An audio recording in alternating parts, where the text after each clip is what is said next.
think we almost are. You good to go on the camera? Okay. Good morning, everybody. It is 10 o'clock.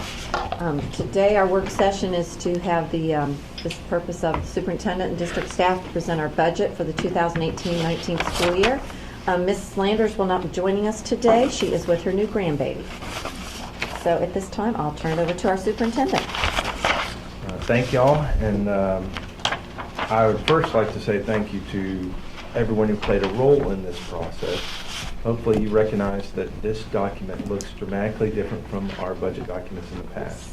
It's got better narratives, it's got descriptions of district initiatives, and for the public, I think it's a more usable document than just the line items and numbers that we previously had. So everyone that you see listed here, the cabinet, Ms. Crowder too, and Kevin to really have the vision for what should a budget document look like. Thank y'all for all of your work and the weeks and months that we spent preparing this document. So just so you know, the book in front of you has my section of the PowerPoint, which is just an introduction talking about big things that we're looking at going forward in the future, and then we move into the budget document. We will, if you could help us, and we'll stop for questions at key points. So we're going to get through 3 or 4 slides and then have a question section, 3 or 4 slides, and get through a question section. I think it'll help the flow because we do have limited time, and I think the biggest focus for us is to focus on the current budget versus some of our aspirations and goals that you'll see in my section. I think that's a better focus for us. But with that, let's move into the budget document.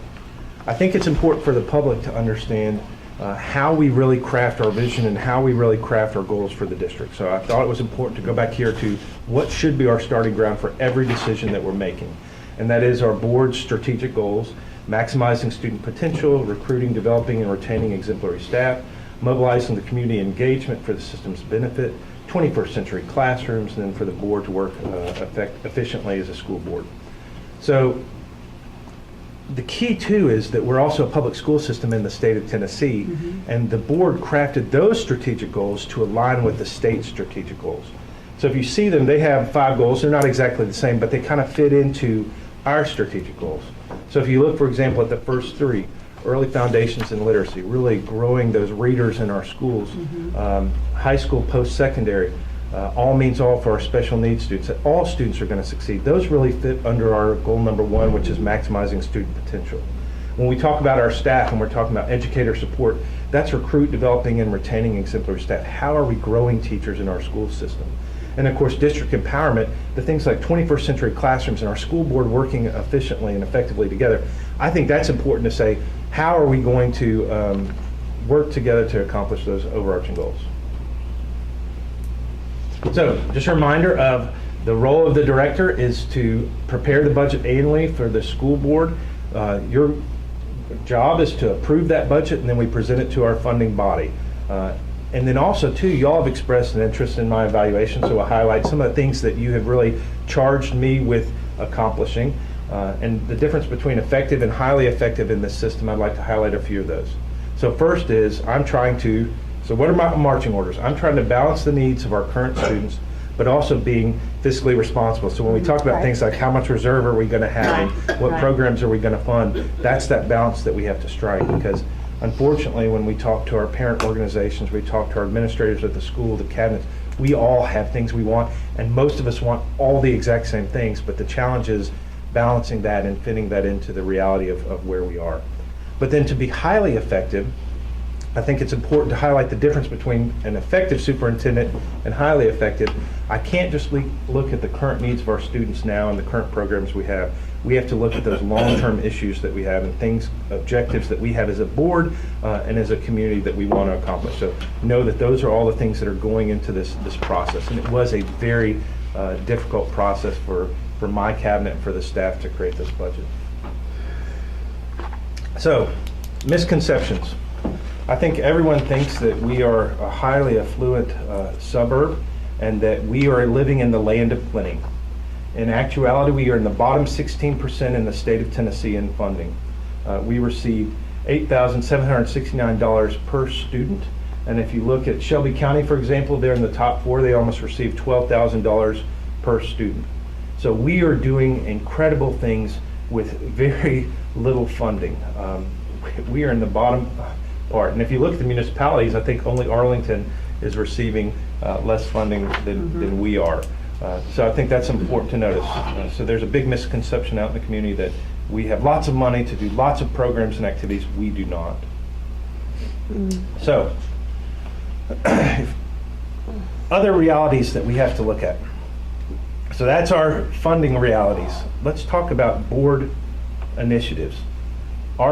This school board and previous boards have said there are some important things to this community that we think are to the benefit of our community and our children. The first is having the best teachers. All the research says the most important factor in the classroom is the teacher in that classroom.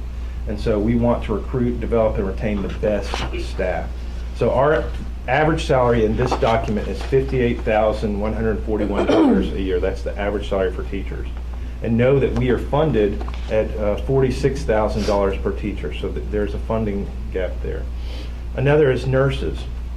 This board recognized the fact that if students have a medical issue that really prevents or creates a barrier between them and learning, that we've got to remove those barriers. So we have moved to have one nurse for every 1,000 students. We have 6 nurses in the district. And that relates to maximize student potential, our strategic goals. So you see the strategic goals for the district are in red by each of these initiatives. School clerical.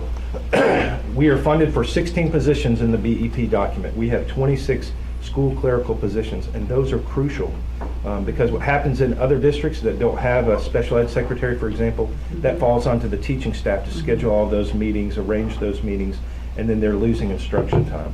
So now that goes into recruiting, developing, and retaining exemplary staff. RTI coaches. We have 5 RTI coaches. That is a state initiative that we have to take on for our students. We are not funded for those 5 positions. We have 1 at each school, but this board has said that that is something important that we need to focus on and accomplish. What are other initiatives that this board has said is important to us that we are spending money on? Capital outlay.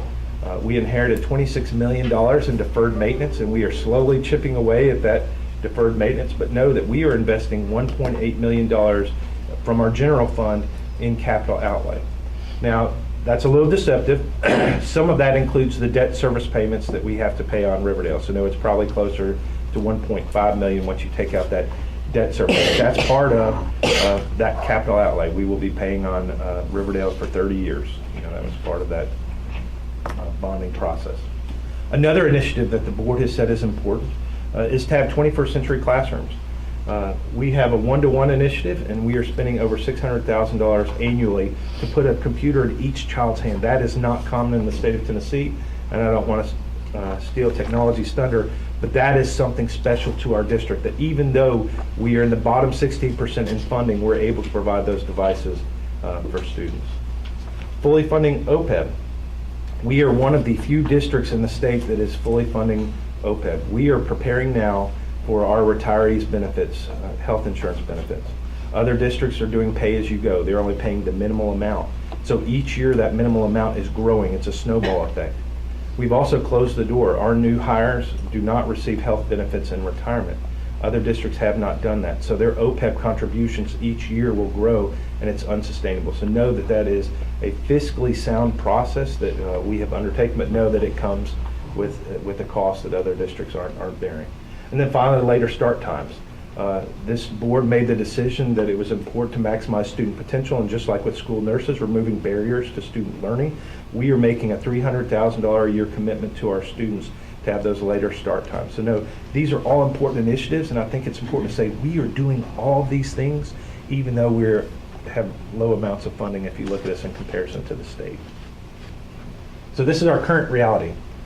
This is a slide I don't like to have, and I don't want to show, but it's our reality.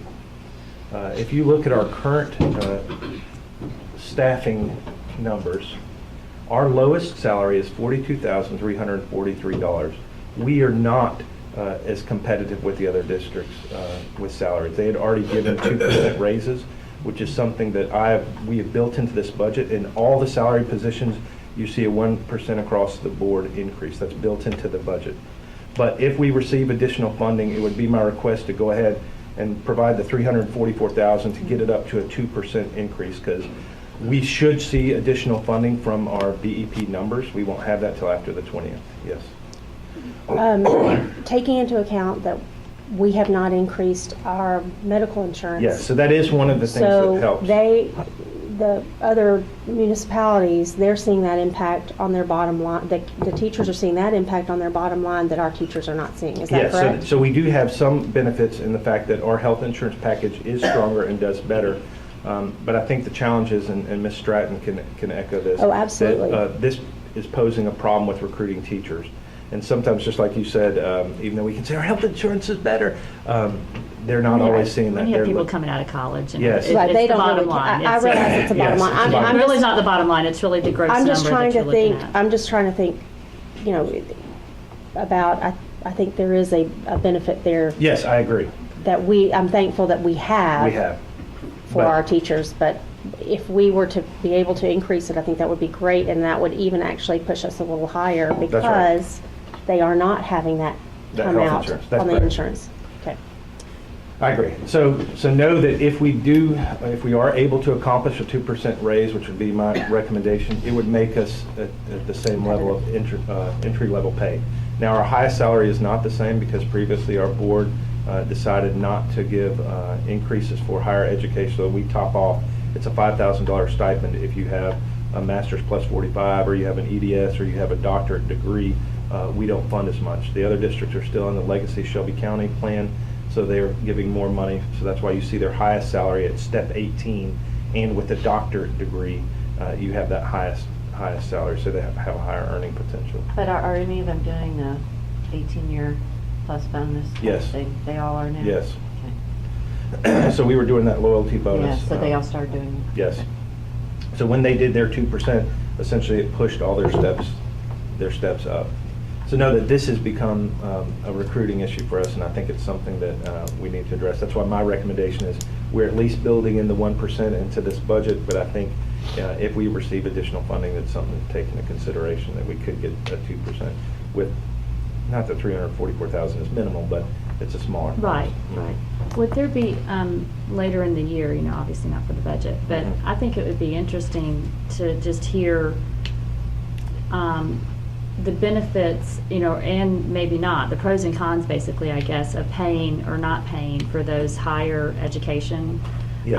certifications is, just looking at the demographics of our teachers, are we lean in those areas? And, how do we feel about that? I mean, it might be one of those things as we're looking going forward.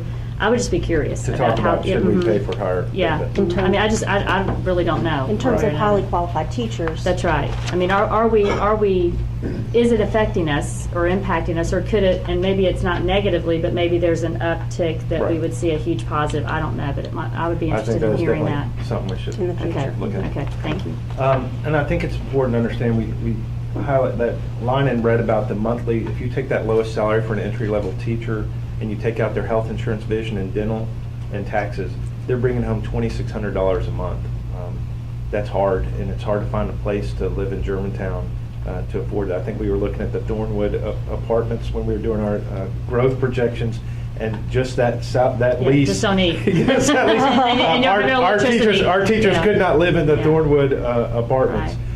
So know that I this couldn't is live the in the reality. Thornwood This is the reality. apartments. And the state of Tennessee, I think, was 39th out of the 50 Yeah, it is. states in pay, so Mhm. we're not leading the way with our average pay. So, painting a picture of our reality. Now, future concerns. So remember, the difference between effective and highly effective budgeting is to not just take into account current reality, but think about what are the future financial challenges the district will face. First, when we were given the $27 million from the city, that was based on their ability to fund that, give us that money. They said they could not go above that $27 million. And so we were looking at the time, with the Riverdale expansion, at $165 a square foot. And this is from the February 9th BMA meeting, so the graphics should look similar. We just took screenshots. But know that the construction costs now have increased from that $165 a square foot. So we're predicting there could be increased costs when we go to bid for this new school. Other concerns coming in the future. Just running a new school will have increased costs for the district. So you can see the spreadsheet behind. I didn't want to include it all because we're not diving down into those weeds, it's about the current budget.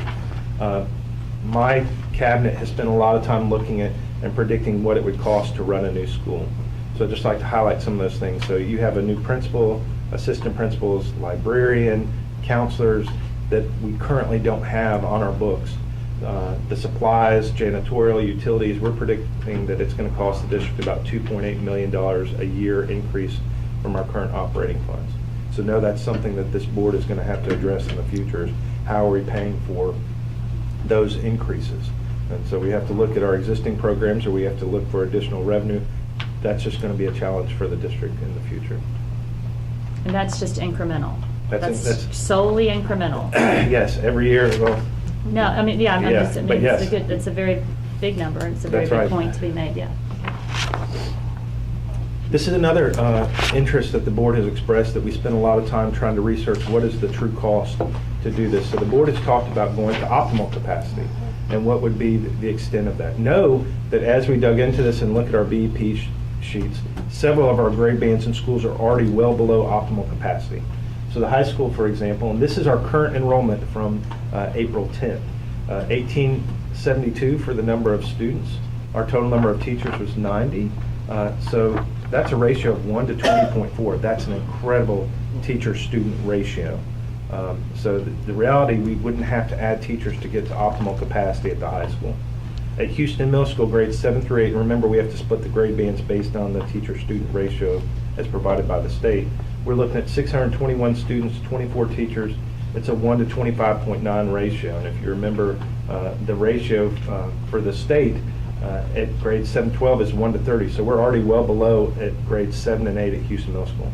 Now, at 6th grade at Houston Middle School, that's where we start having some issues.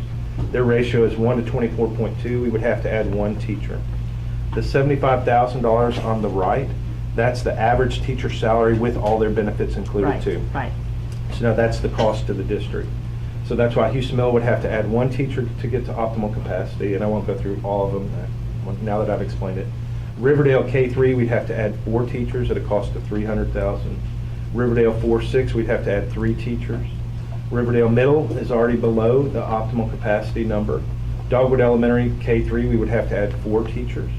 Dogwood Elementary 4-5, we'd have to add 1 teacher to get below that optimal number. Farmington K3, we'd have to add 3, and Farmington 4-5, we'd have to add 22.8.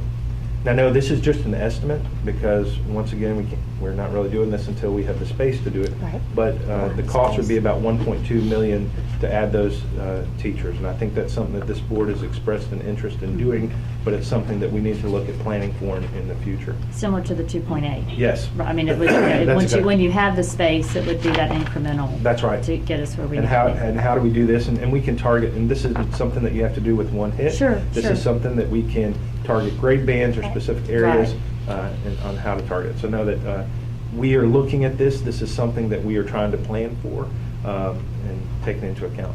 Yes. Okay, so looking at this, after we build the new elementary school, your elementary grade bands will be fine. Well, yes, but you still have Have the to add the increased cost. teachers. Yes, you still have to add the teachers, but they would be fine as far as space. But know that even staffing, the new elementary school is not included here.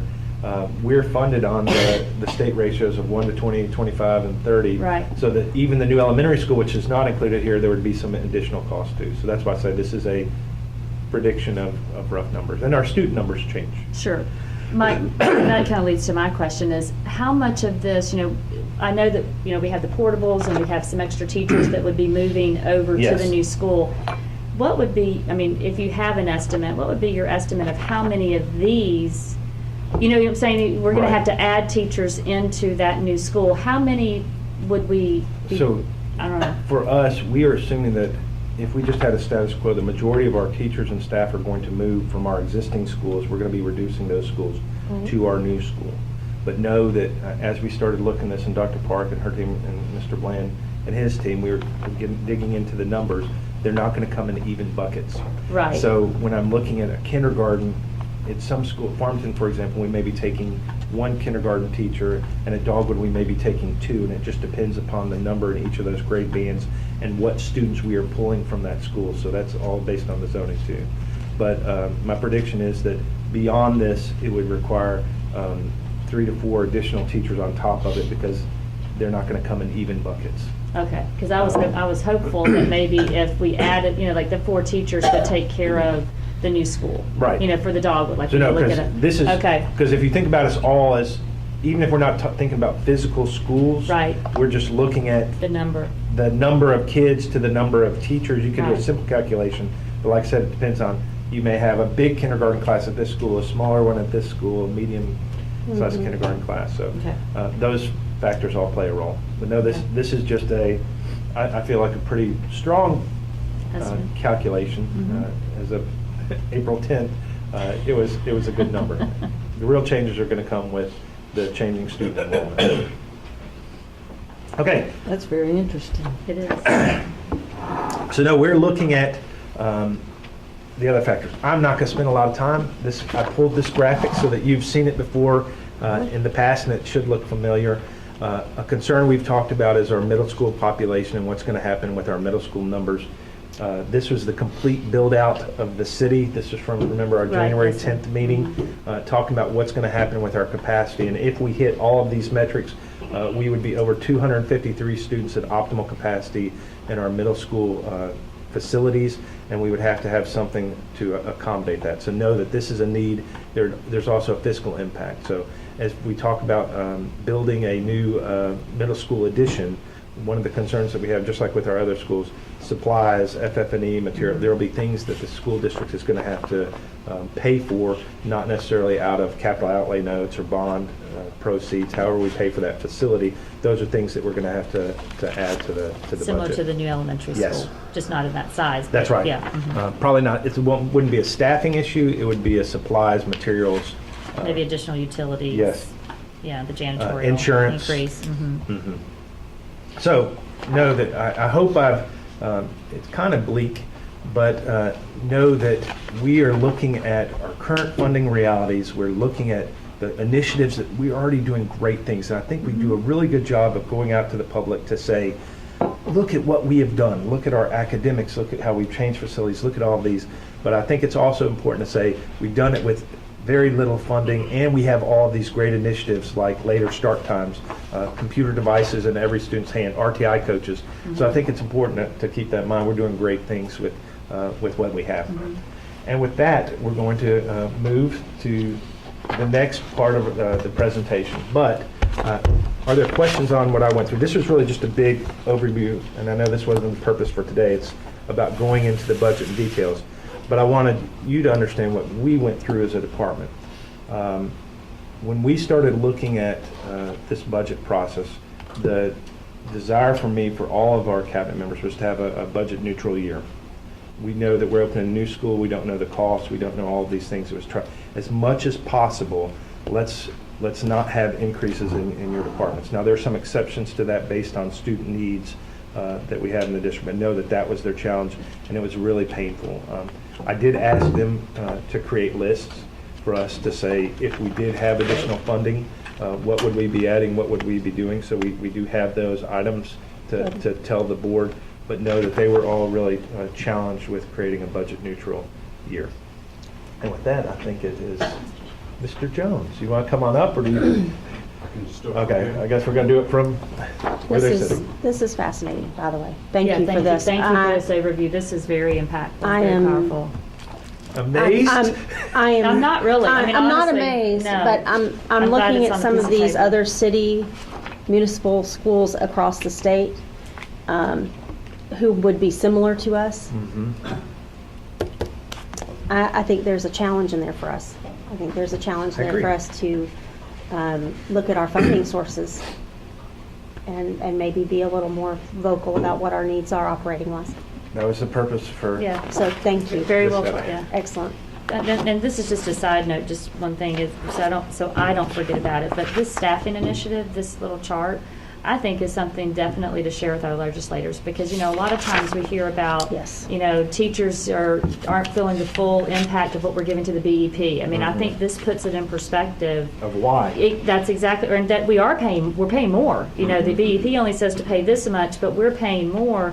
So I just think it's just another tool for us to be able to show our legislators that there's more falling to the districts than the state is calculating. It's more than that 30%. And this could have been, Our Education Association. Yeah, Yes. absolutely. Yes. and this could have been a much longer document, it was really a Sure. section. An example is they only fund for one assistant principal at the Yes. elementary schools.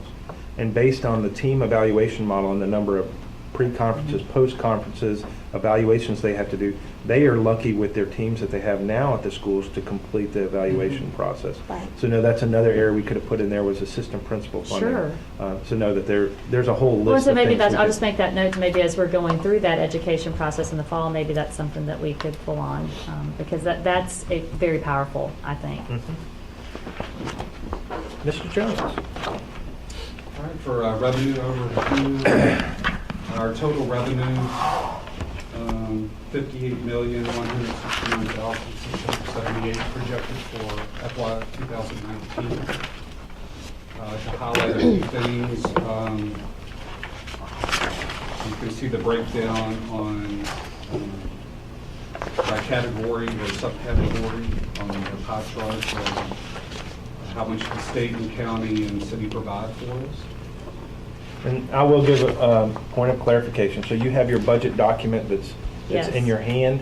What we have done for the PowerPoint, it doesn't match exactly. 'cause- Oh, yeah, okay. We didn't want to go through everything that you have to do. No, that's But fine, we've okay. combined pages so you Okay, could, that's so you could see it okay. at once. All together, So what okay. you're seeing is the pie chart Page that 5 and explains. page 7 yes, together. the Okay, funding I got source it. along with the Perfect. line items by themselves. Makes sense.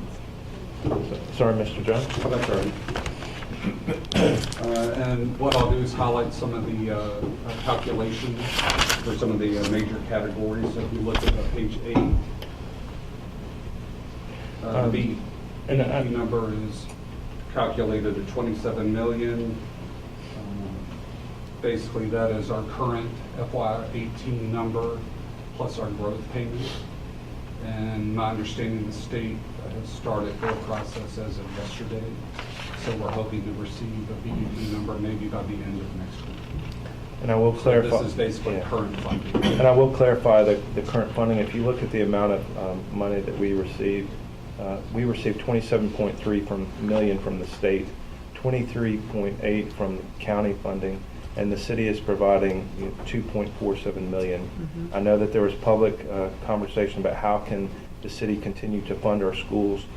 The reality is that the city is not funding the majority of our budget. It is coming from state funding and also from county funding. They're giving the 2.7 Absolutely. equivalent. So. Absolutely. One question just on the BEP, and I know that we can't, put things in sand, but I see that the increase, from 2017 to 2018, is that driven mainly by the increases in our student population? Yes. Is that, okay. Right. So would it be fair to think that maybe, when you look at that as a percentage, that's higher? Would it be fair to say that we would anticipate getting more funding from the BEP? We just can't bank on it? We are anticipating getting Okay, more funding okay. from the BEP. Okay. That's one of my problems with the timing of this process.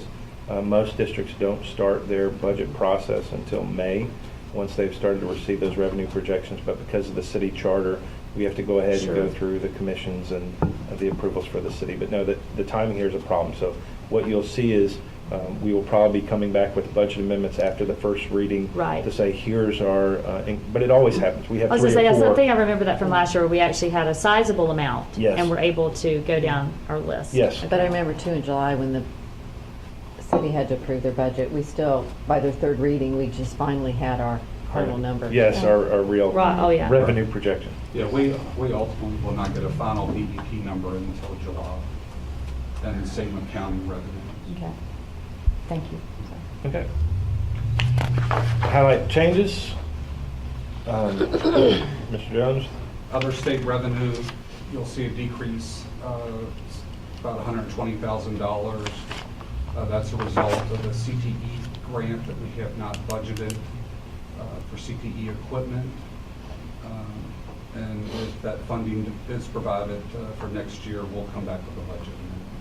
So you'll see a reduction in revenue, and then in Meredith's budget, you'll see the decrease in expenditures.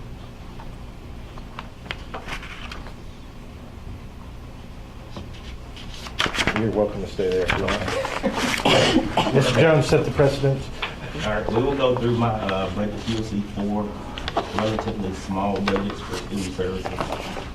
The first one is attendance and planning. You will see in all of the budgets for personnel, you'll see the requested, I guess, 2% plus the 1%. You'll see a step plus a 1% cost of living in every budget. So that's part of the adjustments that you'll see from fiscal year 18 to 19. In my department, we have Ms. Law, and every two out of the 6 municipals have a social worker and a school counselor supervisor. And Ms. Law has been doing that job since day one. She's been performing both duties. So we decided to, I asked for additional money for her. So that's why you see a change in her salary. So let's say, for instance, Collierville has a counseling supervisor who is paid $95,000 and a district social worker who's paid, I think, $64,000. So those two salaries combined are over $150,000, and she was being paid substantially less than that to do both of those jobs. So you'll see that change in my health services. This is pretty much all the same. The only thing that you will see in there, you see student health coordinator, that's Mr. Fisher. He's 3/4 in my budget, and you'll see him again in Dr. Park's budget. So part of his salary was removed from my budget. So he's paid partially out of general fund and partially out of a grant. And that's because of his duties that he does with PE, serves as a PE supervisor, and he does PE curriculum as well. So his complete salary is, Paid out of Dr. Parks' budget. The 73 to addition. 71 is what you'll see, that's his, the cost of living plus his step. But that is his complete salary, correct? No, That's Point partial. seven- Yeah, 75% yeah, of it? yeah. That's just partial. Yeah, that's 75, yes. The other 25. The other 25 you'll see. So Is that he's Dr. Parks? so. coordinator last- level, yeah. But last year was 71,224 his complete salary last year? You restated Or did the you, previous year. because it wasn't 0.75 last year, it was 1 It was last 1. year in your budget. So you've reduced the budget in 2018 to 0.75, is that correct? I'm not sure if it was, Mr. Jones, can you recall if it was a full? That's currently split this year. But are So- 2017, 18 and 17 apples to apples? It should be, yeah. Okay. Yes, so Okay. he's not receiving any increase besides the step and the 1%. And it may be that fiscal year 2018, Mr. Jones, correct me if I'm wrong, but that's the amended. So maybe it was amended after the budget had passed that he would be taking 25% from. Oh, I see what you're saying. Was it Maybe the amended first after? budget, and then when it Right, came 'cause- through, I and it see was what you're saying. amended. So what you're saying is the amended part. Yeah, that's correct, Johnson. Okay. Because that happened during the year. Okay. Okay, so that happened Yeah. during the year, and Yeah. that's why, That's why Because you saw one previously. but- because 71,224 would be his total salary as of last year. Well- No, as of today. As of Well, today. what probably happened, so the set, That's not apples. yeah, I was to gonna say, if apples. you look at, under last year's budget, and it may just be that the personnel number wasn't updated, that maybe it was left at 1 instead of 0.75, but I can see Mrs. O's point is that if you see, last year it's 1 FTE, and it's $71,000 was the salary. Right. And now we're showing 0.75, and it's going up to 73. So does the 71, was it in last year's budget related to only 75% of the salary? I don't know the answer to that. I think the personnel number was where it was. Yeah, off. The I think it salary might is have been. the Okay, so rest. I think, because if it was Personnel number updated, so it's just left as reflected 1, and maybe it was as just a well. rounding. That's what I was gonna say, Okay, it's probably okay. rounding in itself. Okay, Okay, okay. thank you for clarification. Okay, other student support, there are no major changes in this budget other than the step plus the 1%. School safety, you could say it's a fairly small budget, so there are no changes in this budget, any major changes in this budget. What are other, like the other, I know it's not huge, but other charges and other equipment, we see that going up. What does that Other- relate to? That's Other a, charges in the past have been the fees for Raptor, the visitor management system. When you Okay. check in and they Where you scan print your the, badge. okay, That's going up this year because of the software that we have, anonymous alerts.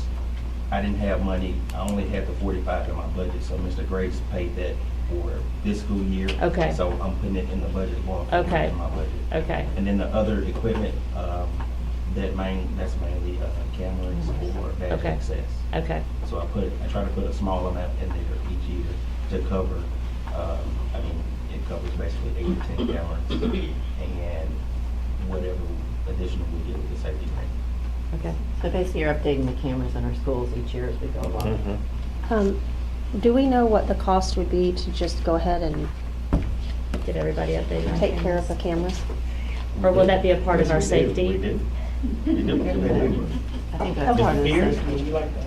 I mean, could that be, Well, I could that think- be part of I what think we? that's- But I also think too, that the challenge that we have here is, I think we need to get through Yeah. the budget Okay. process. When we talk about the wishes at the end, that is That- definitely one okay, of those so we'll things be that we're talking discussing about. that. Because remember this, and I think the challenge with all of these is, and the challenge for this cabinet is we had to put all these on the table at once and say, Sure. how can we make this balance? But know that there's a whole list of things, but they do have a number for Good. upgrading all cameras. Thank you. Any questions? Any further questions? So, I understand, I'm going to be the fly in the ointment a little bit. I understand the increase to the social worker. That's a 16.9% increase.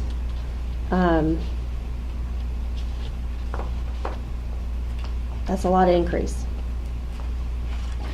I think it's in relative to what she does, I think it's a very small increase when considering that 2 other districts pay well over $100,000 to do the work that she's currently doing by herself. Right, Collierville's number of guidance counselors is substantially more than our guidance counselors as well. So staffing wise, I could see that they would also need an additional person for that position. But I'm just saying, it's a large increase, so we need to be prepared to, it's a large increase. So we need to, it's just a large, I'm just going to say, I think it's a large increase. I don't disagree that she is wonderful and does an outstanding job balancing 2 positions. But anytime you see a 16.9% increase in a professional setting, that's substantial. And I'll just say And that. my take would be what Mr. Bland said, it's the fact that she is doing 2 jobs. And so if you compare to other districts and say you have 2 people who are getting salaries of $100,000 completing the same work that our one is, even if you can reduce to the size of the district, it's not apples to apples. Okay. And so that's why when we built in this budget, even though they were charged with creating neutral budgets, I saw this as being, I accepted this recommendation because it was one of those things that when I look at her scope of work and what she does, I understood that request. Okay.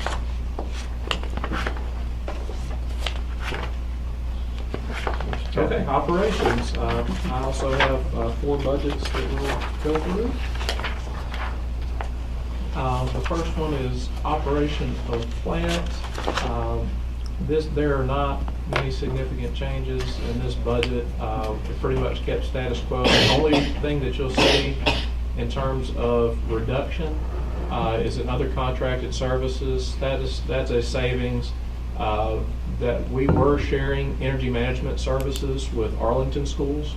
And that person's name was Bart Doby, and I won't go too deep into the weeds on what his job responsibilities were. No, you can. But energy management, basically his job, every morning he got up, checked the software, looked at the units, made sure they were all firing properly. He's up at 5 a.m. doing that in the morning, so we can troubleshoot and see if we have issues. And an energy management system maintenance issue is different than an HVAC unit maintenance issue. Right. They're two separate systems. So his job was to diagnose that, look at it, and then dispatch maintenance depending on situation. And I will clarify, so for example, he can look at a classroom and say, hold on, the classroom is 52 degrees this morning, what is happening in that classroom? And he can look at the input-output of the unit itself. And so many times in the mornings, we can have a class up and running before the students get there because he's already dispatched the HVAC workers there to say, hey, this is a heater problem, or this is the blower's out. And so he diagnoses the problem before we have it. So. And is that for all of our classrooms? Yeah, Every all one of our schools. schools? That's for all of our classrooms. And is that, I mean, With how, the- how does that happen? with the I mean, ex- is it, what technology do we have that allows? It's a software program, so Okay. we're actually in the process, and we've been working with Mr. Pierce to bring that software program in-house now, when Arlington informed us that that shared service was They're no longer an willing to option. share. Okay. So we are working on bringing that software program in-house, getting trained on it, and learning how to utilize it. That program also allows you to program the badge, the scanners at the doors, program times on that, so that you don't want a teacher walking up and scanning at 1 o'clock in the morning and walking into a school. Right. So it has that capability, and it also has the ability to do set points. So that we have set points, and that's actually in policy, in our energy management policy, where we put set points on and we give 2 degrees of wiggle room either way. But that software is all encompassing, and that's why you see the cost reduction in other contracts. Because we're just paying for the software. I mean, so is that software versus? I know it's a human, you'll see that in the next. So, but I mean, but this line item here is. The person.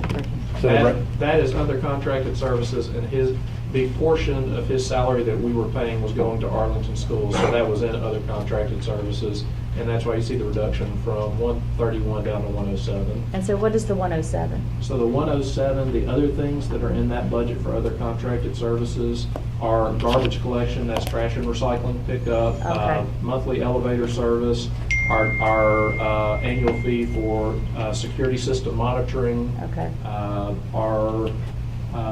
let's see, and our landscaping contract is in that line as well, the landscaping contract that we added last year. When, Any other questions about operation of plants before we move on to maintenance of plant? Yes, ma'am. when, well, how long was our custodial contract? The custodial contract that we're currently on is for 1 year. So we're actually at the end of that contract, June 1st of this year. Okay. Are we going out to bid for, I mean, is So that? one of the things that Mr. Kathy is going to discuss, and I'll go ahead and steal your thunder, is we have been very unhappy with their performance up to this point. And so when we, once again, because of our funding realities, that was something that we didn't feel like we could address at this time. So for the next meeting, and we'll talk about this at the next board meeting, the request would be to continue with them for 1 more year to allow them to try to get their management, but this is our 3rd company in 4 years we've tried. And because the price point for salaries, you're getting the same workers, even though we changed management Right, systems. right. So one of the things that Mr. Kathy did was, and he'll talk about this at our next board meeting because he's going to request to roll with them for 1 more year, would be to do it in-house. So he has a cost analysis for you that he can share what that is. That is substantial to take it in-house. And Shelby County stopped doing it in-house, I think, 15 years ago because of how much it costs to do it in-house. The other concern would be request, and this is one thing that would be a possibility, would be to do a hybrid model. And so if we had one staff member who was at each of our schools who was responsible for cleaning, because I think the challenge we have is when you're paying somebody $8 an hour or $9 an hour is they're not invested in the school.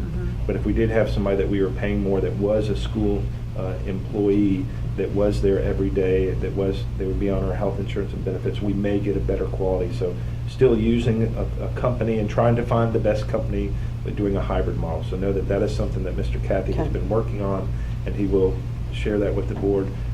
But know that we are aware of our.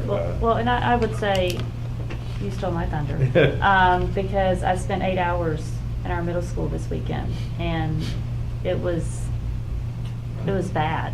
I mean, and I'm not talking just from old bathrooms. I'm just talking the cleanliness of having to get down on your hands and knees to paint, and it was, so yes, so we're aware of it, good, okay. Yes, so no, that's something, so, and like, I think Ms. Oaf, you served on the RFP process, and I think y'all thought this was gonna be Yes. a good company in the Yes. presentation, but once again, it's how much are you gonna pay your employees, and Right. are they gonna be temporary, and are they really invested in the schools? And I can add to it, I think Mr. Manuel said this is our third company in Oh, 4 yeah. years. We keep Same trying, problem. we keep trying to solve the problem. Yes. And I'm not, at this point, based on prior experience, we're not really convinced that another company is the solution to solve the problem. Be the same problem. So you've been seeing, I'm sure, the local news stories where everyone's considering increasing minimum wages, and you've been looking at that. These people are making $9 an hour. They're not getting benefits, and that's Right. how the outsourcing, that number that you see up there of 680,000, that's how they're able to do it for that. Right. And that's an all-in number. Custodial are 12-month employees. They work the same calendar that central office and everyone else works. They're in the schools during the summer stripping and waxing floors.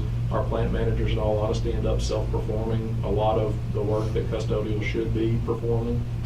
It's an issue that we've tried to go out to RFP to address.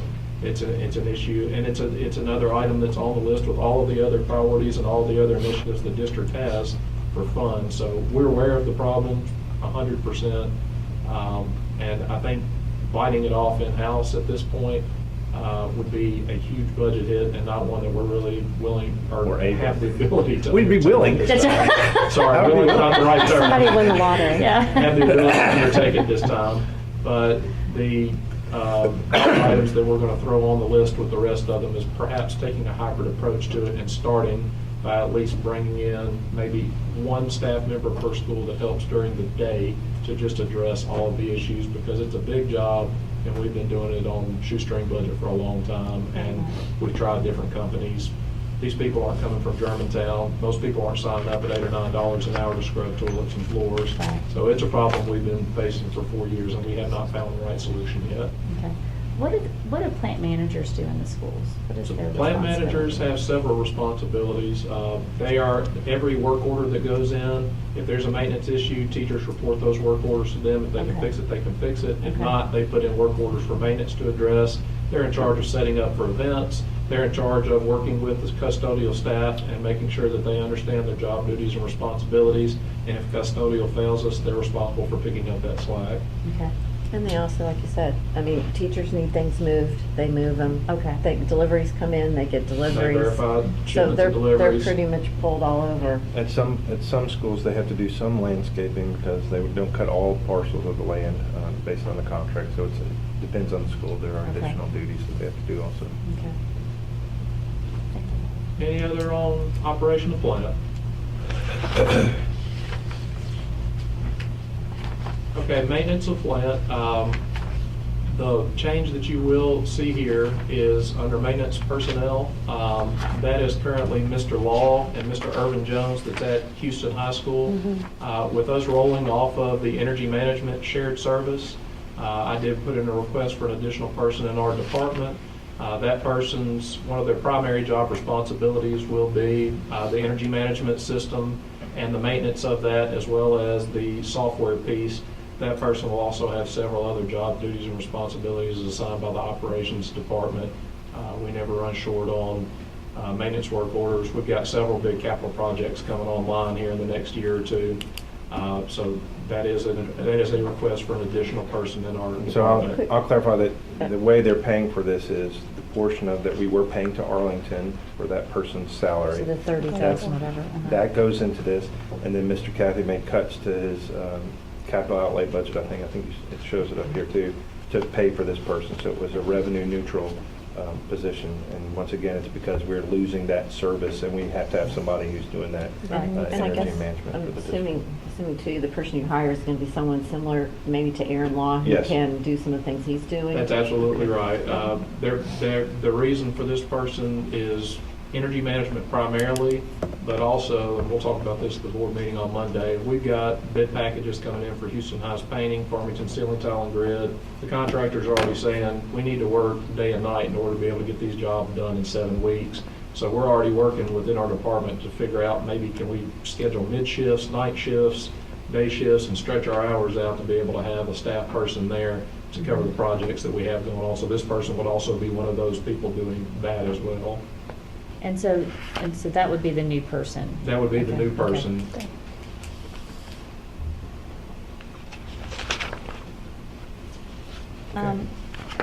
What was the reduction, or was it the maintenance of plant? Oh, no, I'm sorry, what is the maintenance, repair, and buildings? Is that just the normal? Everything. Okay, So okay, that's so every that's- plumbing, every HVAC, fire alarm system, sprinkler systems, carpentry, locksmithing. That is, in that line is the contract with GCA for maintenance. Okay. So $440,000 is that amount Okay. at the moment. And everything else that's in there is all of the parts that we have to Okay. buy in order to be able to service those work orders. And does that seem, I mean, there was a jump from the previous year to last year, or this year, I'm sorry, I'm getting myself confused with the years. 2017 was at 593 and it jumped to 809. Yes. We're not anticipating, I mean, I don't know what happened to drive that, is that not? The first year we were recurring? under budget. In FY17, Okay. we didn't have enough in that item. Okay. Well, by the time we got done paying for the GCA maintenance contract, we didn't have enough to cover parts. Okay. So And I'm- that's okay. why you saw the jump. And that is working thus far in this year's budget. Okay, perfect, And I'm okay, sure it's thank you. based on all your work orders due. That's School correct. due. We get them in school due, and then that's how we match the invoice part to work order, and that's how we track it. So, yeah.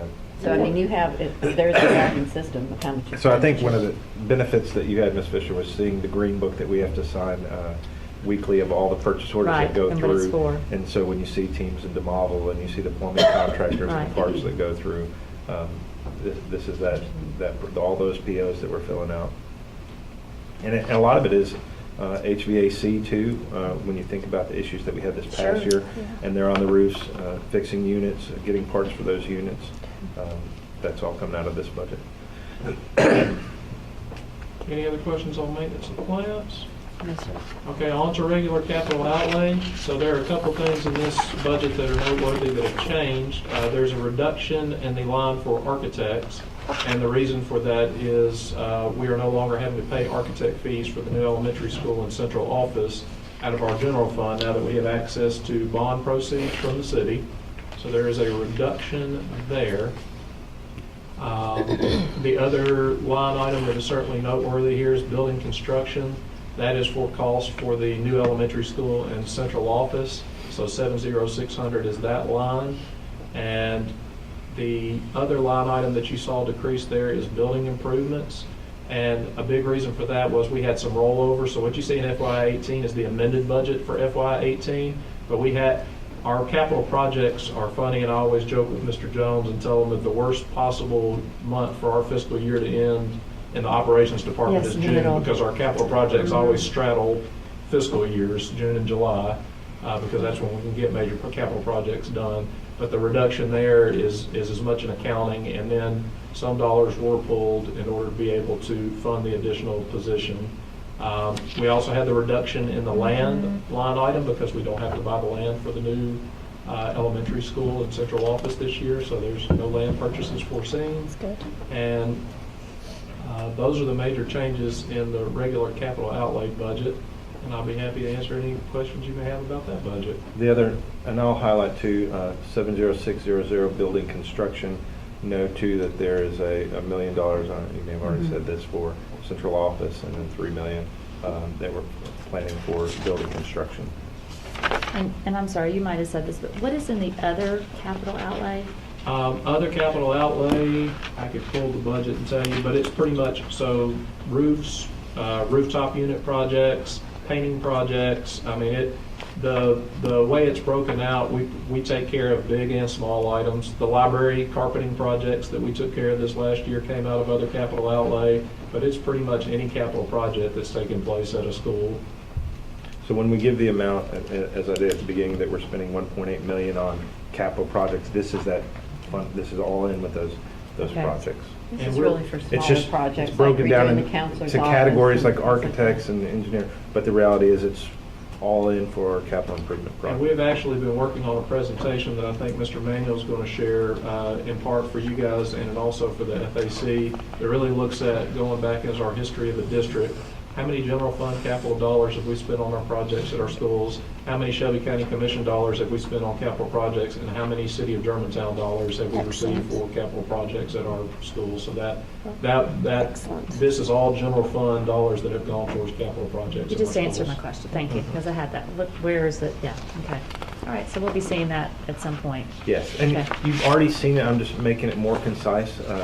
Remember when we were doing the CIP Right. work session and we talked about how much money we spent on all these projects? Each of the schools, what I've done now is I've taken that Broken it out. and Condensed it. to Perfect. not only say, here's everything that we've done for Farmington, but here's how we paid for Right. all the improvements at Farmington. Here's everything we did at Dogwood, here's how we paid for that. So And I think that's the powerful point, right? I mean, I think that's where putting it together, just like your front part is, it's a very That's powerful correct. statement. that's correct. Exactly. Any other questions on capital outlay? Looks great.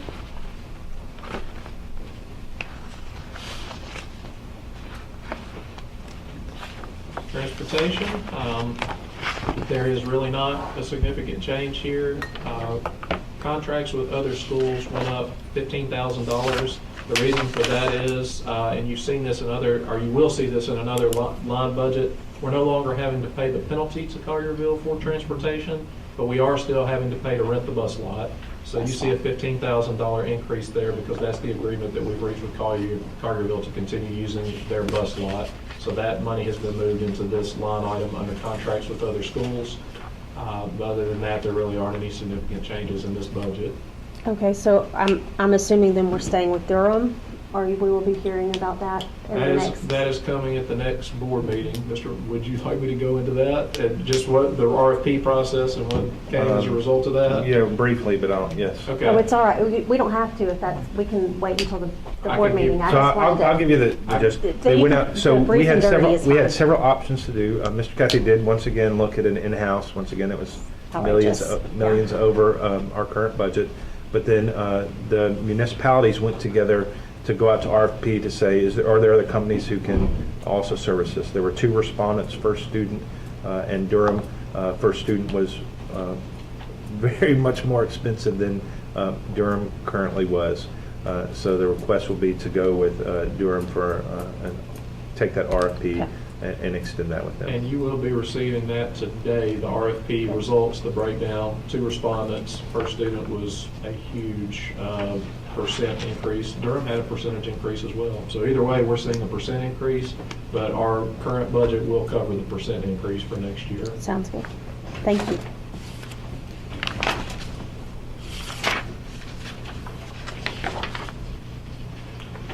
Mr. Haddo, make it, I'll take his section.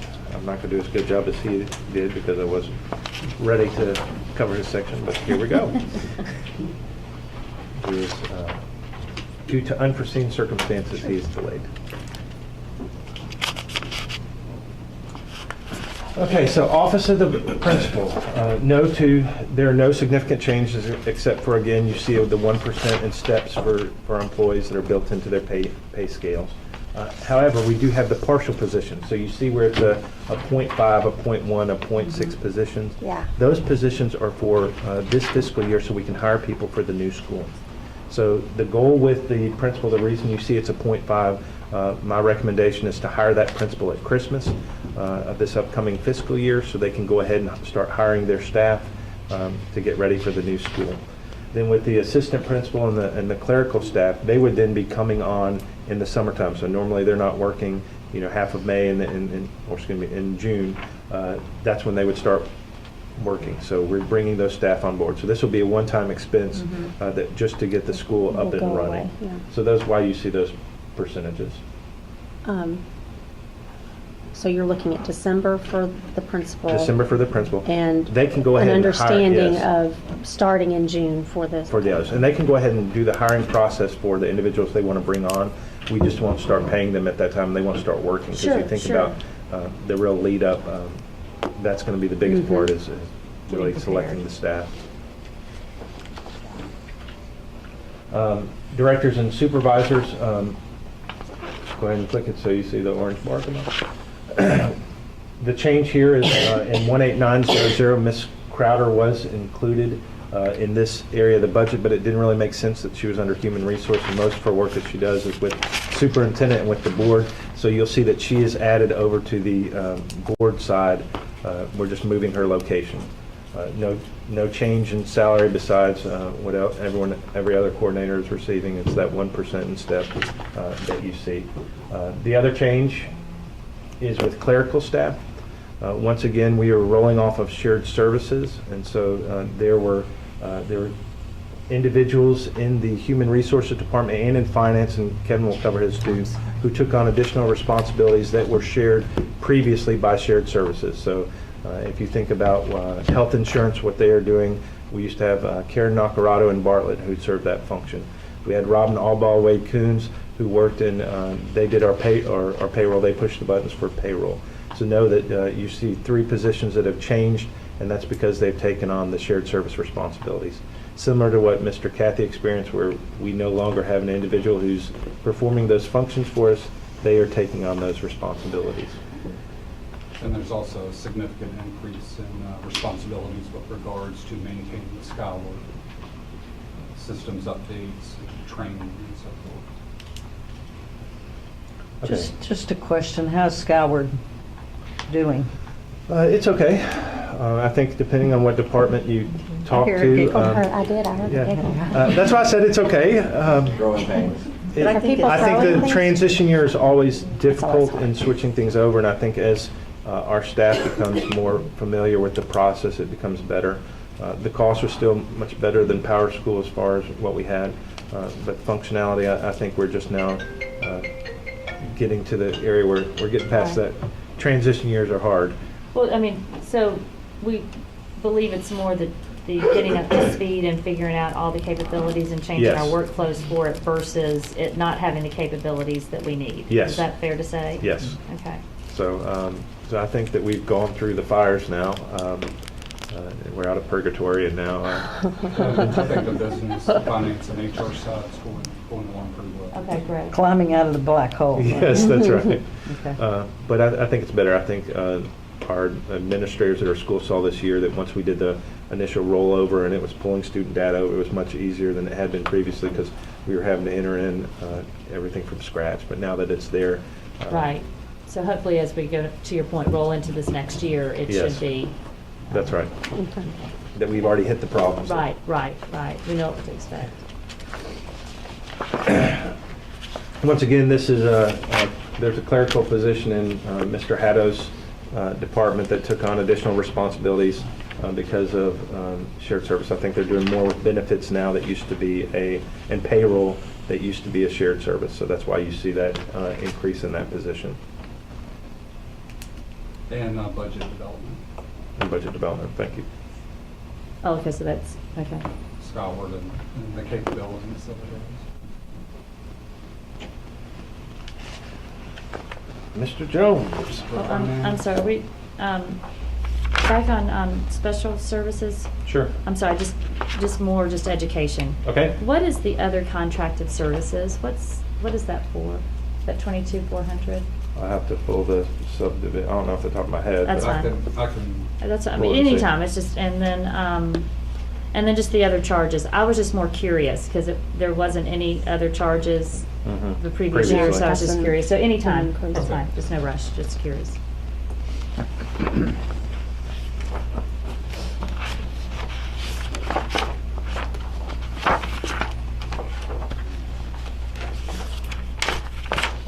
Mr. Jones, whenever you're ready. Are you pulling it up right now, or? no, I'm just. He's making his note. Oh, okay.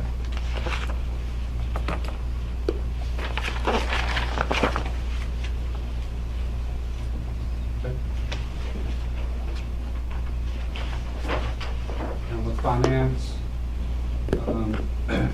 no additional staffing. We did, of course, the senior accountant transitions from 6 months to 12 months. So you'll that's the majority of our increase in salaries line item. And then we also have the shared services transition responsibilities for 2 of our specialists. And all of this is funded, or the majority of it's funded through our reduction in Skyward training costs in SALT.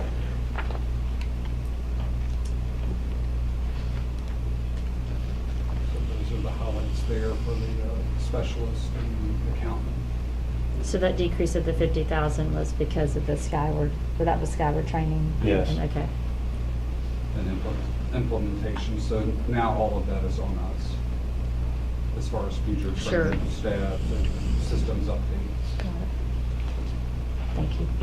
And we did make a revision after talking about the restructuring or structure of the finance department on the purchasing side of things. For that position, we did reduce that compared to your original budget. We didn't see, after a discussion of So now that- responsibilities, we didn't see that that was one. For us, the original budget that you were sent, that this has been reduced. Because hopefully you're seeing the theme here. The only approval that we gave for increases in salary were due to increased job responsibilities. If you were doing something that was above and beyond what you had previously done, or losing a shared services, and that wasn't the case with the purchasing. So the purchasing experienced the same 1% that the others had. Okay, There were no that's- increased job responsibilities. Got it. Now, this one I get to do, just because I said this in my interview to be superintendent, that we were going to have a problem with cafeteria because of our numbers of free and reduced students. We have a very low number compared to other districts. And so in our first year of trying to do cafeteria shared services, we saw a loss of $300,000. And we made the decision to be only the 2nd district in the state. Now there are more coming on board to outsource to Airmark. And since that time, we have seen a dramatic reduction in the amount of money that we're having to take from general fund to supplement cafeteria. It is becoming a self-sustaining fund. The actuality is, this is a better picture than it even presents here, because we think at the end of this year, it is going to be a budget neutral, self-sustaining budget. That's what I was- And next year too, that 75,000 that we're leaving in there is just a placeholder in case we have to supplement. And sales don't hit the marks we are, but I couldn't be happier with the progress that they've made with That's great. running our cafeteria department and making sure that we're not using general fund dollars to offset cafeteria. So a big success for the district. Good decision. Yes, Mhm. and better food. Yes, Just saying. yes, it was. And technology. Why is everyone laughing? I don't know, I'm a little worried. Now I'm worried. My general delivery. So, yeah, there's our nice little pie chart. You won't see many big changes. There's a couple highlighted, but the net result is only an increase of $15,000 to the bottom line of the budget. We are requesting one additional position this year as a one-to-one specialist. We will be adding 1,800 student devices during the course of the summer, and this is going to be a neutral budget addition that we will offset with the fees collected from the technology fees of those other devices. This person will basically help us organize the one-to-one program more better. And also supplement on the classroom instruction side of things for technology during the course of the school year. So they'll have two phases of their job: heavy lifting in the summer and heavy lifting during the school year. Perfect. The other item that you'll see a difference in is the maintenance and repairs line item, and that's in combination with the internet connectivity line item. The amended budget that you see, the one for fiscal year 2018, that is after we receive our E-rate discounts for internet connectivity. Federal government basically gives us a 40% discount on our internet connectivity. However, we don't get that award letter until usually November or December of the school year. So we have to budget as if we're not going to get it. And then once we get that official award letter, we use that money to transfer to other accounts to to supplement infrastructure, repairs, a lot of different items. And that's what that item is, for city code. Any questions?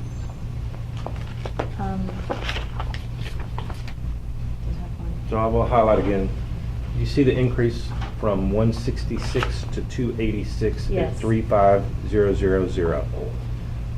The reason it is less for last year's budget is we cannot assume that we are going to get that E-rate funding. So know that is our expectation that we will, and that 286 will come down similar to what we saw in the previous year. But know that this is fiscally sound budgeting to say we're not going to count our chickens before they hatch, that we're going to get the E-rate funding, because federal funding's always. I like to use these Squirrely. words. It's not slam dunk, it's free throw. And the line right above that, that's the amended budget, so it started about, on the fiscal year 18, it started about 90,000, but we've got with the funds, we've moved from the E-rate discount to that. So we're going to those. Right, should pay for maintenance and repair. So that's why you see that difference. It may not be a real difference, it may just be an accounting difference, just to save a placeholder for that Got it. funding. I'm optimistic that we'll get the E-rate funding. And you might have said this and I might have missed it. Why was there a decrease in the computer programmers? That was Kim, what was that again? I can, Sorry. I can explain it. So, Always. the position we had for Ms. Comus, who deals with the accounting in both, she was in two different categories. She was in the fiscal budget, she was also in this budget. She was listed twice. So that was money that wasn't spent last year that actually rolled into reserve, so Okay. it just cleaned up the accounting for that position. Okay. We had And- somebody counted twice. Okay, and then what is admin equipment, the 81,000? Just curious. Admin equipment is, let's see, that. 70100.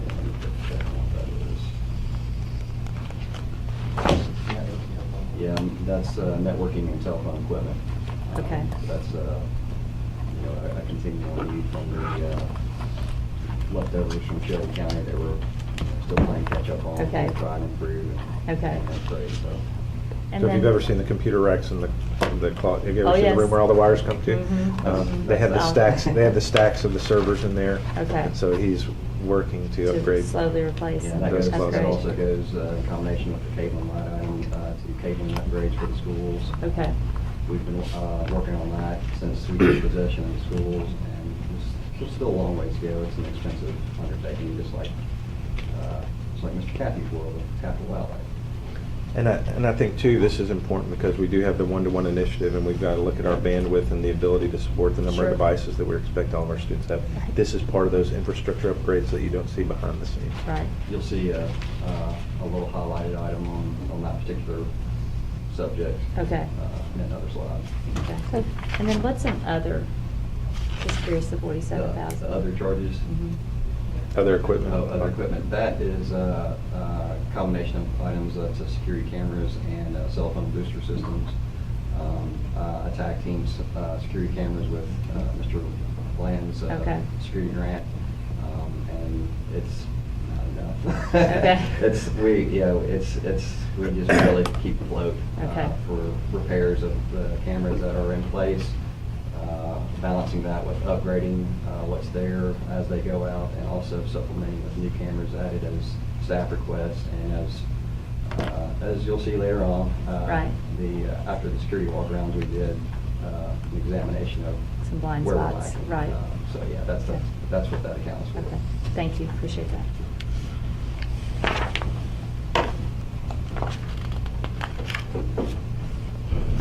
I just want to kind of show you the staff to device ratio that we have, the reason why we're increasing our staff is really, and I think to start off, to note that, I talked to the state and they recently done a survey, and there was, out of 127 people or 127 districts that answered the survey, only 20 of them are one-to-one.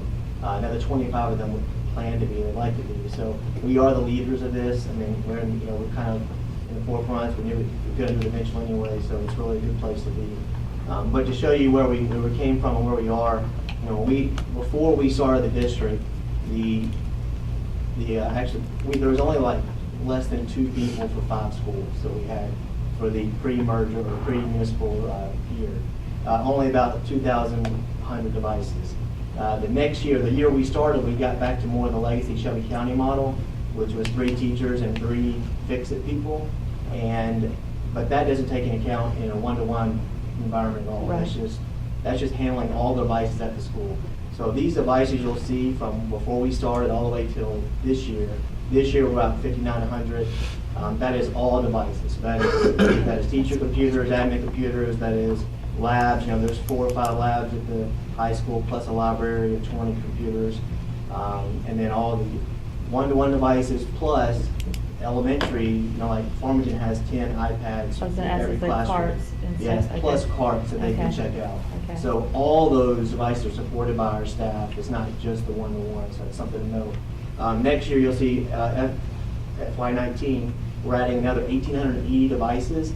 That includes 9th grade, 11th and 12th grade, and the 120 iPads for each elementary school.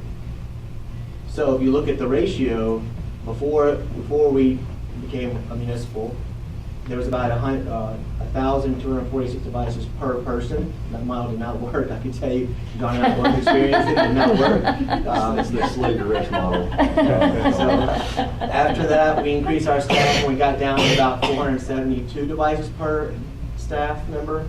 The next year, we added 2 people, but we doubled our device count. So you can see we still went up in the ratio of device per person. And then this year we had another additional person, but again, we increased enough staff that we still increased that ratio. And then even next year, when we're at 10 personnel, we still are increasing our ratio of device per person.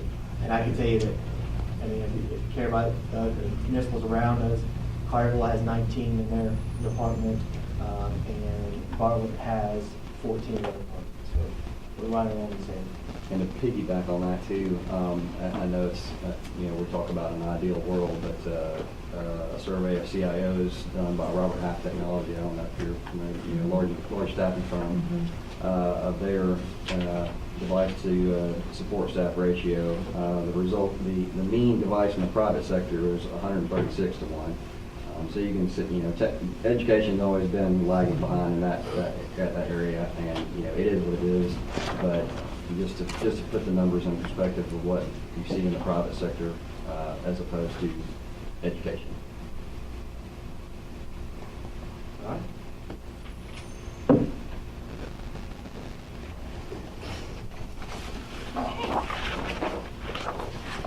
All right, just to get us started off, I did just kind of want to give you just a brief goal with my department. One of the challenges I face is we do have federal law that we have to comply with. So students' IEPs require me to plan for certain services, and then always with my department, there are unknowns.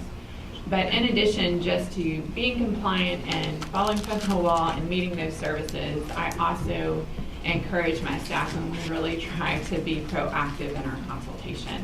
So what you're going to see in my presentation, I would like to say, are needs, not wants. They're things that I have to fill in order to meet those requirements. And I will clarify that exceptional students is probably the one area where it wasn't budget neutral, and there was a reason for that. When we sat down with each of the directors and started talking through, she really was saying, we can't operate, we can't meet the students' needs that we're required to meet unless we do X, Y, and Z. So this is driven by student need and the caseloads that they have in the schools while we need these additional positions. So we were very purposeful in showing that in the other areas, those were budget neutral. This is the exception, but because we're having to serve students. I may have gotten a little teary in my meeting, Mr. Manuel. I was like, we got to have this in this swag. So I'm on control of today. But one of the needs is a school psychologist, and just showing you some statistics. The National Association for School Psychologists recommends 1 psychologist per 1,000 students. BEP actually funds 1 school psychologist per 2,500 students, which we're below. Current GMSD statistics, we have 1 school psychologist per 3,200 students. The way we have met the needs so far is through college interns and contract where we can find it, but that has been a challenge. My school psychologists are ready, they're working nonstop. laptop at home, holidays, weekends, and, yeah, this is, And the challenge that I think that they were facing is when we have new students who need to qualify for special education services, they have to go through an assessment with our psychologist. And so there's been essentially a backlog of students who are able to go through that process because they just can't meet those needs. we have 60-day timelines for. So this is probably one of the few areas where we were actually below staffing and what we are funded for with the BEP. They were making it work, and I really appreciate that. And then do our psychologists, I'm We have assuming, to get two. they also work with our teachers with students that have behavior as well as emotional issues, not just your special needs population, but do they work with them as well? I would love for them to be able to, because yes, that's something they could do. I'm just being very honest. Currently, Well, they're obviously testing. this says- And I mean, yeah, Yeah, and that's also- just, yeah. IEP requirements Yes, they are, have to are set- outrageous, I'm sure. So current, but that is something like the state. So if we have is- additional, when we have, I'm just saying, if we add the Opportunities. additional, when we have those Bandwidth. opportunities to Yes, work with and our. we've talked through like where I see it being beneficial on the RTI process and part of Child Fund in the beginning is where can we get those academic and behavior interventions in place and consult with that personnel on the front end. So we're really only targeting those students that need an IEP that haven't been able to respond to intervention. So adding- yes, that is okay. something they're absolutely capable of providing intervention and currently have physically not been able to. And that would be at the high school level as well, where we might not, I mean, is that? That's every school. Okay, every school would be. Okay. Next need, speech language pathologist. This is driven simply by services on IEPs. We have growing caseload numbers, students that require a whole lot of speech language therapy. Also, I just want to kind of explain too, so services can range from students that may just need a little work on articulation, how are you making your S sound, all the way to students who are nonverbal that may require intensive language therapy, finding assistive technology devices that will promote that language. We have been meeting that need in the past with providing contract services at 3 of our schools, and currently we're at $40,000 in contract services. So part of the challenge is we were paying someone outside to do this, and it's becoming where that's not the best financial decision anymore when you can have staff in-house to serve this function. Next need, a special ed specialist. So I really feel like year one for me in this position was a needs assessment, and where are we knocking it out of the park, and where can we really improve the type of consultation we're providing. So I'm recommending some prevention support. It has been very reactive at the middle high school level. When you look at co-teaching with our students with disabilities data, the gap in performance on ACT, EOC tests, functional skills, we're implementing new curriculum. We monitor their data. It's been in a very reactive manner, just hitting the hot spots. We also have a new diploma option coming through next year with the alternate academic diploma. It comes with 22 credits and new curriculum, and we're really going to have to relook at how we're providing services at the high school to add that addition. Another piece of this that I do want to highlight are IEP hours. So it is very possible, and I don't detail this in the superintendent's report, but my whole staff may be in an IEP meeting that may be the school day 7 hours or long. 2 days. So when we're looking at, providing coverage for those IEP meetings, just having another person being able to So provide support. currently they have consultation. Ms. Huffman and Ann Quinn, who are the ones who are serving that capacity at the schools. And I don't see you enough there, but she is out in those meetings most of the time. So the requirement is we're not having the supervision, those help in those challenging IEP meetings that we need. It's becoming, once again, unmanageable to do that. So. And all it's time.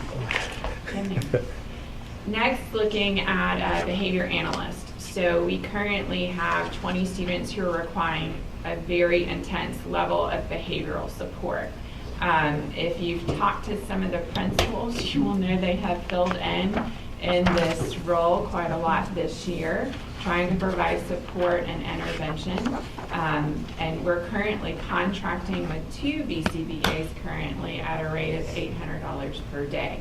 So and you'll see a trend, things that I've been trying to cover with contract are growing out of even being able, for that being a savings and Right. cost. So once again, fiscally, it no longer makes sense to have an outside company who's helping. And I think what's important too is these are individuals who are serving students directly. They're at the schools, they're with the kids, they're helping They build the that teacher, relationship, yeah. and they're managing behavior and teaching them strategies and skills to do that. So I think that's important to highlight. Thank you for pointing Besides out, the money, these are besides not people sitting in an office, these are people on-site coaching in the school building. So behavior analysts will be working with students, but will they also be helping teachers know how to handle said behaviors in classrooms? Yes. Yes. Exactly. Okay, so it's kind of a partner. It's both one-on-one with that student and Absolutely, coaches. because she's not going to be able, or She can't be there, right, couldn't be here there all the 24/7. time. So it's getting in there, helping collect that data for a functional behavior assessment, writing a plan in tandem with the teacher and other service providers, Okay. and then really modeling, okay, is it working, is it not working, what can we try? How do we handle that? And then being able to back out and Right. just, come back for checkups. And I'm sure just in general, they can be there to train overall all of our staff Yes. Mhm. on how to handle things. Right. That's good. Okay, great. Alright. So my little highlights that are going to come up, you will see the therapist is in my instruction budget. That's the additional speech language pathologist. And then the educational assistants, the FTE has increased by 2, and that's simply for growth. Preschool numbers, we never know what's coming in the door year to year. We get that information about 3 months in advance, but it changes throughout the year. Then on my special education support, you will see the increase in that top category for the mental health specialist, the school psychologist, and then in other salaries, it says OTPT, but that's where the behavior analyst would be included on the 189. Okay. And What's that's- the .1 and the .7?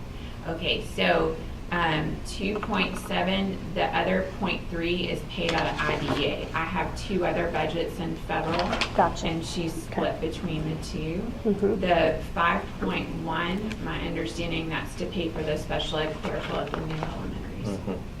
That's, The percentage okay, of that's June that and point June. 1, Yes. okay. I just was making sure I got The it. June. You'll see that trend. The either. June, good. Either when we have partial people, either in the partial FTEs, it's either a funding requirement that either we're funding it with title or with grants, or else it is in preparation for a new school.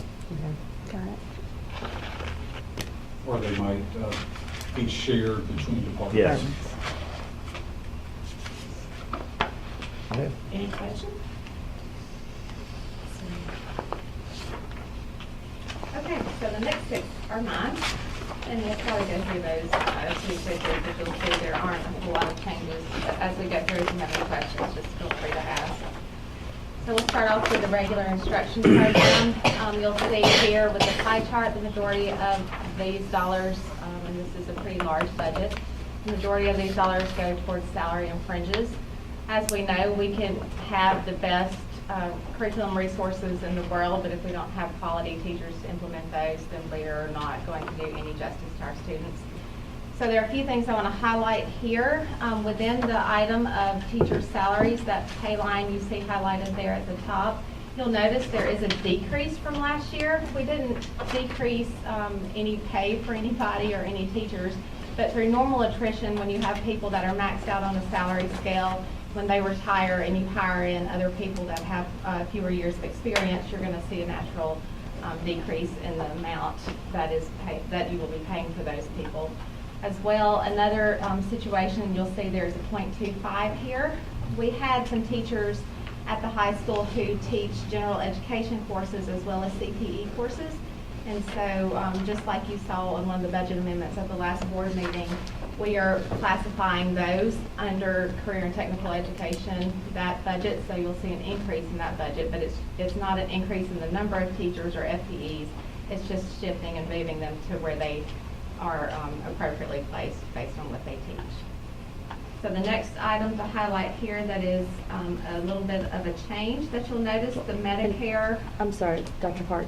How many teachers did we have? I mean, and not specifically, but I mean, is it 4 or 5 that you have that retire and then you replace, and that can drive that number, you know, versus because your FTE is going up and dollars going down? Yes. Is that right? And so I'm just wondering how many, I mean, because it's like a 4 increase, but I don't know if we have a lot. I can give Mr. Haddon to Okay, give you the full okay. report, but it's the one, you're seeing it regularly happen. Okay. So as in the superintendent's report, and also when we Right. reported that, when you see those 1 or 2, 3, 4 hits.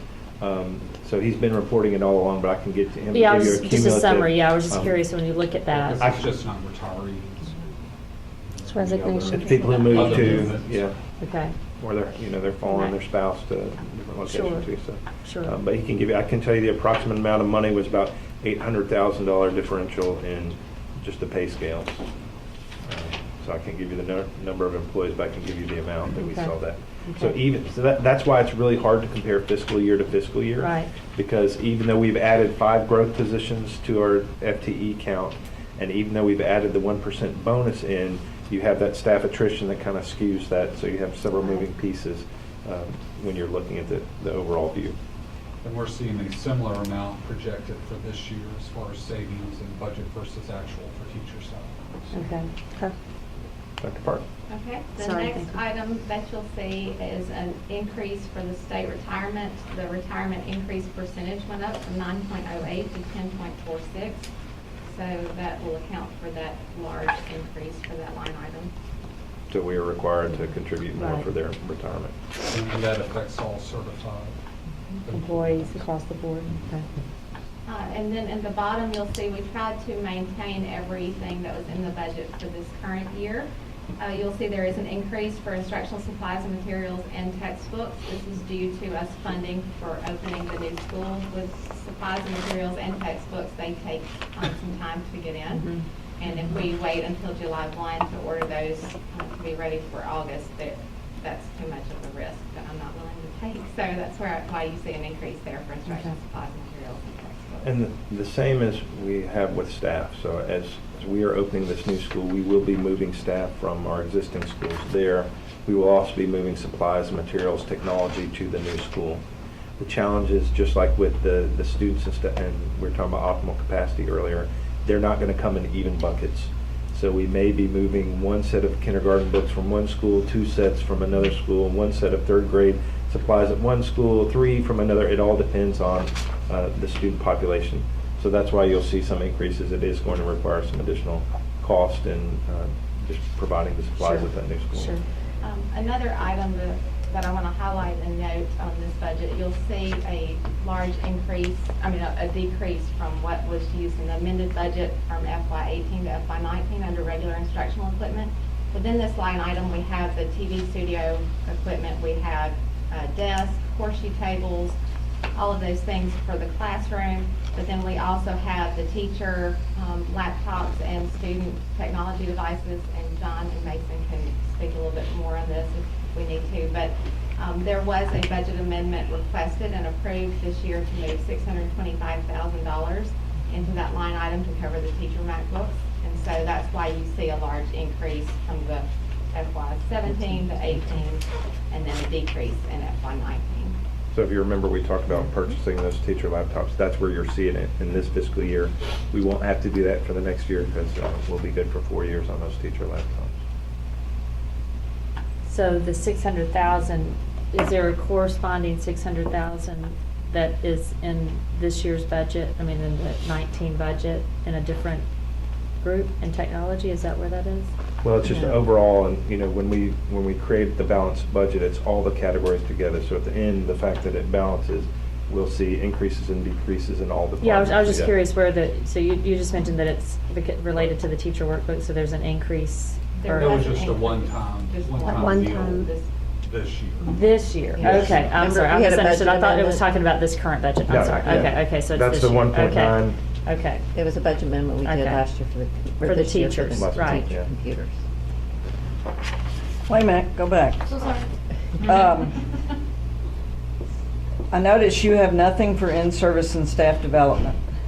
I know it's only $3,500, but because we changed the calendar to give teachers more in-service, is there, A lot of that's done in-house. This year, the $3,500 was actually budgeted for the TV studio personnel to go to their national conferences. So the in-service staff development is either done in-house that we'll have during those days. It's paid for out of Title II funds for all of the schools. We are looking at an allocation for this year in Title I for $1.9 million. And so schools have a lot of money that they're putting aside for PD that will not come out of this line item. Okay. And then when we get to the regular instructional program support budget, you'll see there's approximately $34,000 in PD there. And that's where we use that to send like content leads, other teachers to come back and re-deliver. So this is not the PD that you were thinking of. very good, thank you. Any other questions on that budget? Okay, regular instructional support, within this line item, you'll see a percentage here. There are several people in this budget that are split. And the reason being is, I'm going to go through each one of them. One of them is Brian Fisher. We've already covered that. He is a portion out of this budget because he is the supporter for family life curriculum and physical education. Then we also have Shamira Davis. She was one last year. We budgeted out of district, and then we found out that we had money in Title II where she could be paid 100% out of Title II, which is what she's been paid out of in the past. So we were able to have her completely in Title II. This year, with our preliminary allocations, we know we can't do that based on what we've got. So you'll see she is 0.55% budgeted out of this district budget. Then you'll also notice. And I will clarify too, just for future reference, that we know because we got that big title allocation, that those amounts are going to drop over time. So just so next year, so you remember, the district portion will have to keep picking up more of her salary as that funding goes away, and then we stabilize again back where we were when we started this process. So There are actually two people that fall in that category. Dr. Fuller is one, and he's paid for out of consolidated admin from all of our title programs. Shamira Davis is only paid out of Title II, and they continually decrease that funding. That is something that is happening at the federal level to remove that funding. And so that is something that we will have to have as a consideration each year, is to increase her portion out of the general budget, because it does not look like that's going to change. And then finally, the last percentage here, the position that Missy Abel left when she took the position of vice principal at the high school, that position has remained vacant this year because when she took that position, it was in July and people had signed contracts and it was not a good time to hire. And so we have also lost shared services within our department. CTE, the CTE director, Clark Knight, is going to only be working at one municipal district for this upcoming year. So I get to be the interim CTE director and take on those responsibilities. But I'm also trying to find a way to cover those responsibilities throughout the school year next year with the funding that we have. So to fill Missy Abel's position for an instructional supervisor at the high school, in a dream world, we would be able to hire somebody that has experience with CTE and can meet those requirements to be named in that position. But ultimately, there may be a time where I have to come back to the board to say there was not a qualified candidate that could serve both roles, and we need to look at this. And I think part of the challenge with that CTE director that Dr. Park expressed was the fact that there are requirements for them to attend meetings at the State Department quarterly and monthly. So that's a challenge, is if you have somebody serving a dual purpose, if they're having to go every other Friday to Nashville. And they have a lot of state reporting that's required. Yes, for those, the Perkins Grant CTE functions. Okay. Everything else we've tried to keep pretty much the same within this area. Again, I want to point out, this is where you'll see on that line item below, back to Ms. Parker's question under 52400 in service staff development. This is where we have some district funds to be able to use if at some point we don't have federal funds to be able to use. The $10,000 increase right above that, other supplies and materials. So other supplies and materials, $10,000 increase, $3,000 of that will come from a Safe Schools grant. Okay. Other materials are used for DLD, PD supplies throughout the district, and then office supplies for us, librarians, RTI coaches. Okay. Is there a reason why there's a decrease in the librarians? We had one lead, we filled a librarian position. Okay, last year. okay. We had Okay, Riverdale's librarian who'd been there for Okay, an extended period, okay. moved to high school at Arlington. okay, So we have a new one at the beginning step levels. okay. And obviously library's on my mind, but the library books, is that I mean, I know in the whole scheme of things, it's not a lot, but is that an adequate budget for our libraries to replenish their books and add books as needed? There's funding and a formula provided for library books. As of right now, we have not had any concerns brought to us from the teachers. We've got a Okay. budget of $5.10 per student. Okay, And so they have an allocation they receive each year. It will be something for us to look at with a new school, because Okay. you don't start off with an existing base of Right, books. right. And so when planning the new school budget, I've included money there. It's not in this budget because it can be, well, what can we pull from other schools? Do they have duplicate sets of these books? Do Right, right. They donate books to us for the Right. new school, but then also it is something that we'll look at when we add the new school, when we build the new school. okay. Thank you. Any other questions on this budget? Okay. The Alternative Schools Program, this is what we have running at the high school. You'll see one of the changes to highlight is homebound teachers. For this year's budget, we only budgeted $7,000 after we tried a pilot with providing homebound services, because by law, we're not required to provide homebound services unless a child has had a baby or if there's maternity leave.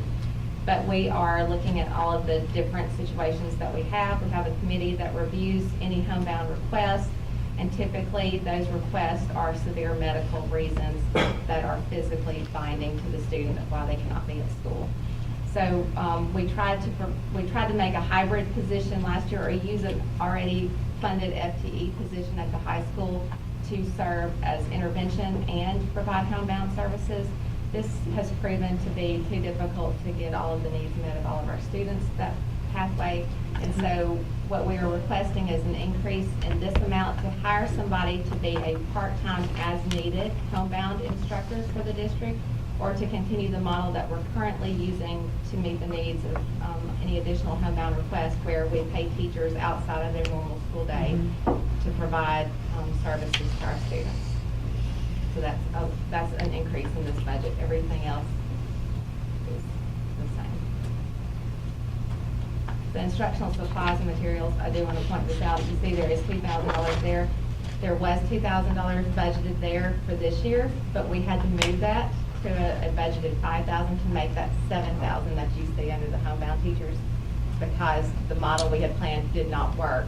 And so we had to move money there to Gotcha. continue to pay for the requests and the students to get the services.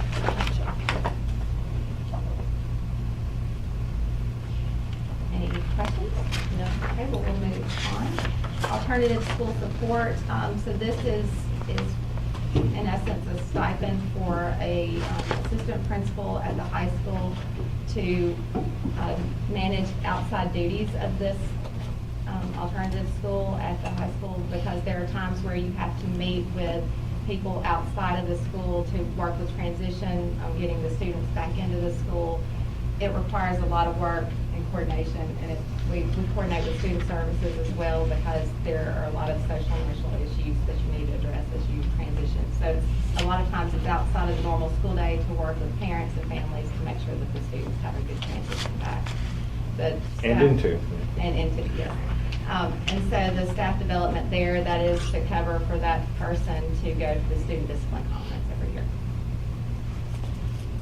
Vocational education instruction, this is something that's previously, we've had a district budget for, but it has been, this program's been managed by shared services, but we will be absorbing that. So you'll see there, again, the teacher line item, there is an increase there. It is not an increase in a funding request, it is just a transition of funds from that general education program budget to here to adequately reflect the teacher course loads to be, if they are CTE teachers, they need to be in this budget. If they are a percentage of CTE teachers, they need to be in this budget. So this clears up any confusion of who teaches what. So you'll see that 13.75, that's because we have one teacher who teaches 5 courses, and one of those courses is a general ed course, or I don't know how many, but 25% is general ed. I think she may have actually 6 courses. But she is spread between the 2 budgets, so that's why you see a percentage there. And everything else is the same as last year, except for the technical instruction equipment. And as Mr. Jones stated before, this year we were fortunate to receive approximately $122,000 in state money. This is addition to the Perkins grant that is federal funding.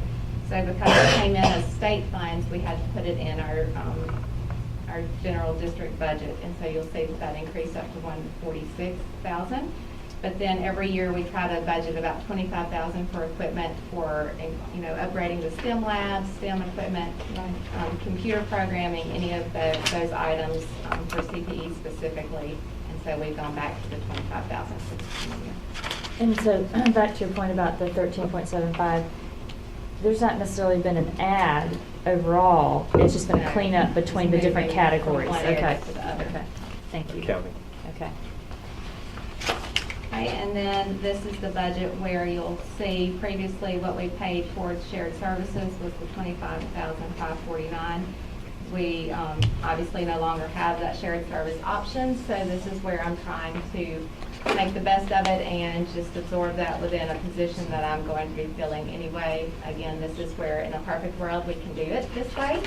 In a not so perfect world, we may have to come back and ask for assistance in this area. But you'll see what I did is I tried to break down the percentage based on what was budgeted or what was already in this budget to match it to, so there's not an increase in this budget. I just wanted it to be budget neutral. Yeah.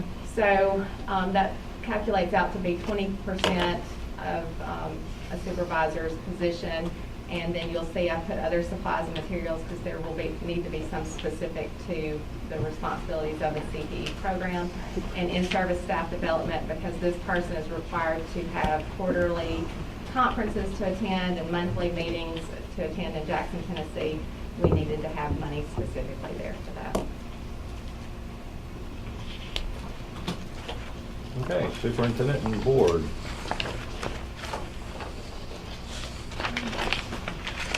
So, no major changes here. The one addition, we had a front desk clerical who was getting paid much less than our school front desk clerical. And that position at the central office is a 12-month position. So not only was it 12 months, they were substantially lower than the others. So it was my request to make sure that we are leveling up and paying people doing comparable duties the same thing. So know that that's the change that you see in the 161 account, is we are raising that salary for the front desk clerical at central office to mirror the school level front desk clerical positions. 18900 is just an accounting. We've moved, like we previously mentioned, Ms. Crowder's salary from under human resources to the office of superintendent. So that's just moving locations. No changes besides for all these staff, the 1% staff. Then we go on to your accounts, the school board accounts. So once again, there are no substantial changes here.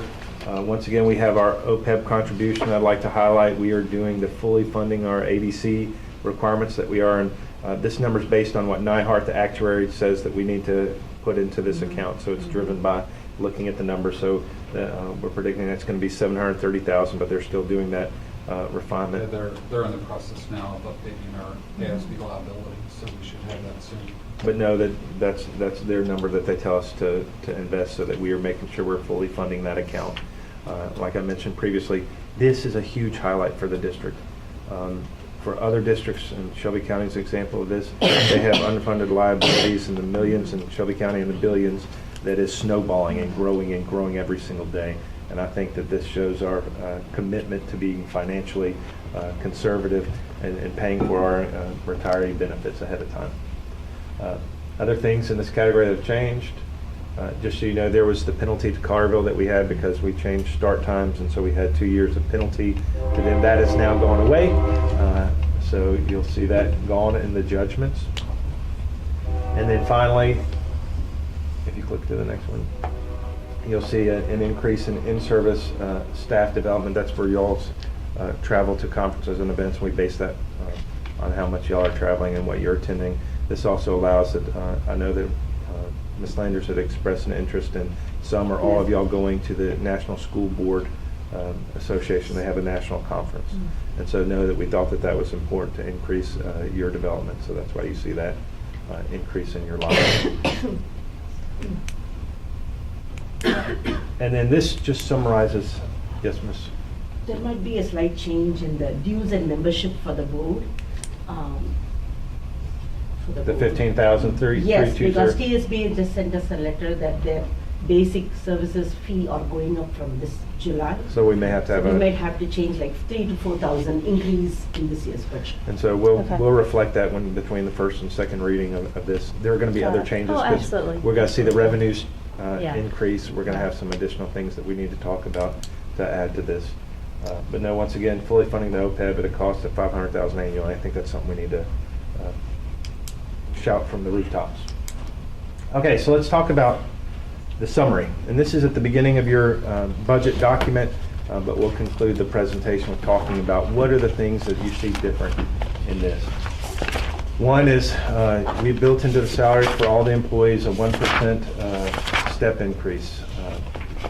We're trying to make a budget neutral document. The only exceptions that we have here were those increases that I really felt like with the special education department were needs that we had in the district, things that the students' needs were driving. I would request that if we have additional funds that we look at giving a 2%, because as we were looking at those starting teacher salaries, a 2% would make us comparable with the other districts in the area. Another highlight that I think we need to focus on is beyond our control, we have to pay more for teacher retirement, TCRS, for certified retirement, excuse me, and that went up from 9.08 to 10.46. That's beyond our control. We do have 5 growth level positions built into this budget. Last year, did we end up having more than 5? Yes, we had to come back and ask for some additional. Was it 2 more? It was I think it was 2. It was 2, I think. It was 2, and then I think we did some with Title I that we Yeah. got, so that was some other adds. That was that we did. There's another addition, Yeah. yes. But know that's what we're going to try to start with, and we'll see. I think Riverdale was the one school where we saw more growth than we predicted last year. That's something we keep track of, and we may be coming back asking for more positions based on those BEP numbers. Okay, new schools startup. As you've heard us talk about, we have to plan in this fiscal year to get those people on board with supplies and staff so that we can open the new school. We have 2 special education assistants at Dogwood and preschool, and that's based on student needs. So that's based on their IEPs and the number of hours that they need, that we need those positions for. We talked about the speech pathologist, the SPED specialist, the psychologist, and the behavior analyst. Those are all working with kids. So know that we felt like those were needs above and beyond. Otherwise, we wouldn't have added those positions. We would have tried to keep everything neutral. We have 1 energy management position that is new because we are transitioning away from shared services. We're now taking that in-house, and so we need someone to do that. Mr. Cathy has cut another budget and combined it with what we were paying to Carterville to pay for that position. We're continuing funding our OPEB, and so additional costs. It did reduce by $50,000, but that's based on the actuary. We won't have the real amount until they finish their study. Other things, because we are increasing by 1,880 devices, they requested to have another specialist to serve those devices, and they're doing that cost neutral by using revenue from the increases in the insurance from those devices that are coming on live. Facilities, we have the construction of the new elementary school. That's something that future need that we need to be thinking about, and you'll see some of those reflected in the budget. New school purchases for the new, instructional supplies, equipment, and textbooks. Safety software and security cameras is here. As we previously talked about, that's a drop in the bucket of what we really need. And that's one of the requests that we will be making to our funding body to say that we need more money for school security. We have gone around and identified all of our schools, looked at our camera coverage, looked at our entries, looked at our facilities, and we have several requests that we will make. Some of those I shared with you about front entrances at Dogwood, at Houston Middle School, Houston High School specifically need some assistance. So those are things that are going to be included in that discussion. You see the reduction in transportation payments to Collierville and the penalty, and then of course our cafeteria fund keeps doing better and better, and so we are predicting that's going to be a self-sustaining account. And that concludes our budget presentation. I would like to highlight, and then I can have staff members go around and talk about some things that they would have added had we not been trying to do a balanced budget in a budget neutral year. I think Mr. Cathy, we've already talked about a few of those. One was the fact that if we get it in-house, what was your prediction on cost? For custodial? For custodial. Just to pay what Durham, the analysis. Not Durham, not transportation, custodial. Right, Okay. Yeah, I got you. I'm drawing the parallel Matching salaries. on how we did the analysis. And we'll talk about this again at the board meeting on Monday, but in Durham, Durham's RFP response, they are at least bumping driver pay to $14 an hour as part of their RFP response. That's a step in the right direction. So when I looked at the in-house analysis, we looked at paying custodial that same rate in order to attract candidates, $14 an hour, and offering them the same benefits package that the rest of the district gets. That analysis came in well over $1 million to be able to do that and cover equipment, supplies, and materials.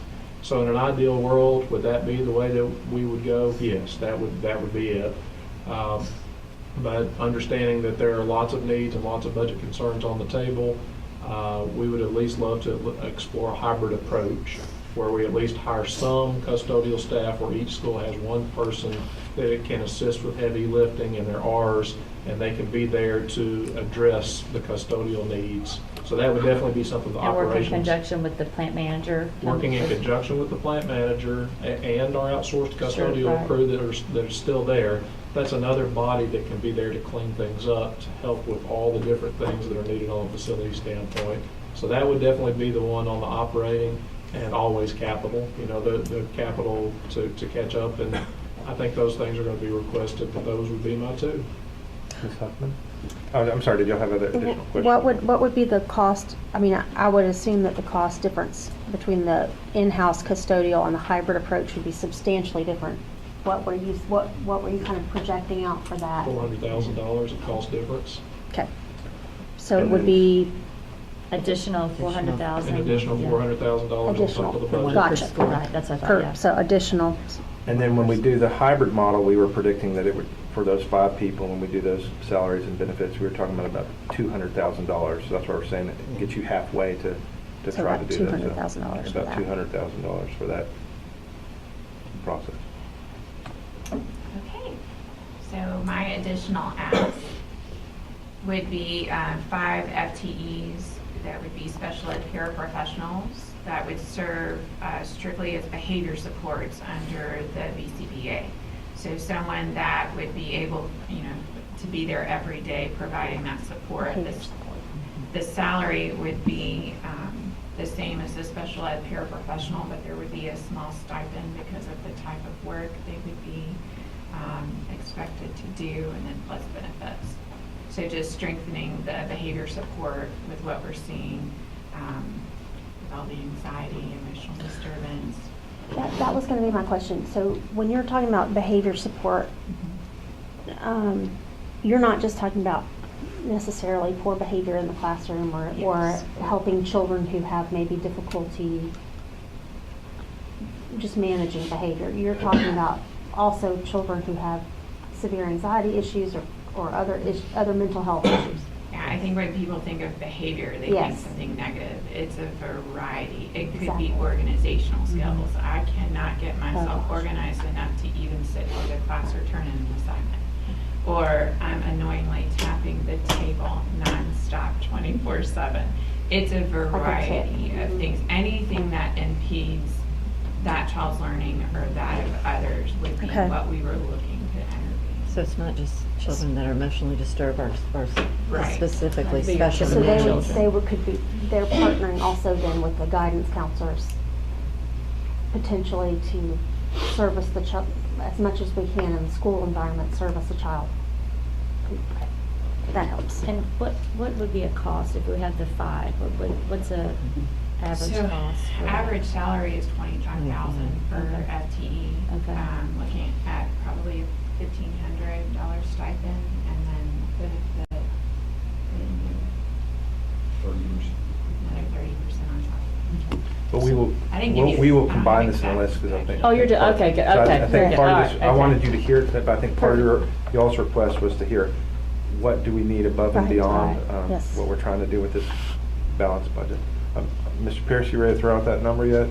Oh, sure, I'll drop Do I that need grenade to- anytime. Brace myself a little bit. So as part of the, recent events, the district identified that we needed to beef up our response and plans for a security incident. And Mr. Bland and myself walked each campus with the corresponding SROs and identified areas that needed to be, that lacked coverage from security camera standpoint. Bottom line, long story short, is we're looking at $261,000 cameras and cell phone boosters to be added.